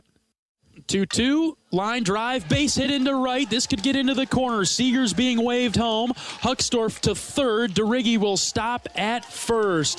An RBI single for Big Rig. Yes! Kyle Huckstorf in the fourth inning with an RBI double to add to the lead. 0-1 drives this one deep to left center. Get going. It is to the wall. It's down. Wilmus, he'll score. Huckstorf rounding second. He'll stop there. It's an RBI double. Kyle Huckstorf, another RBI for Huck.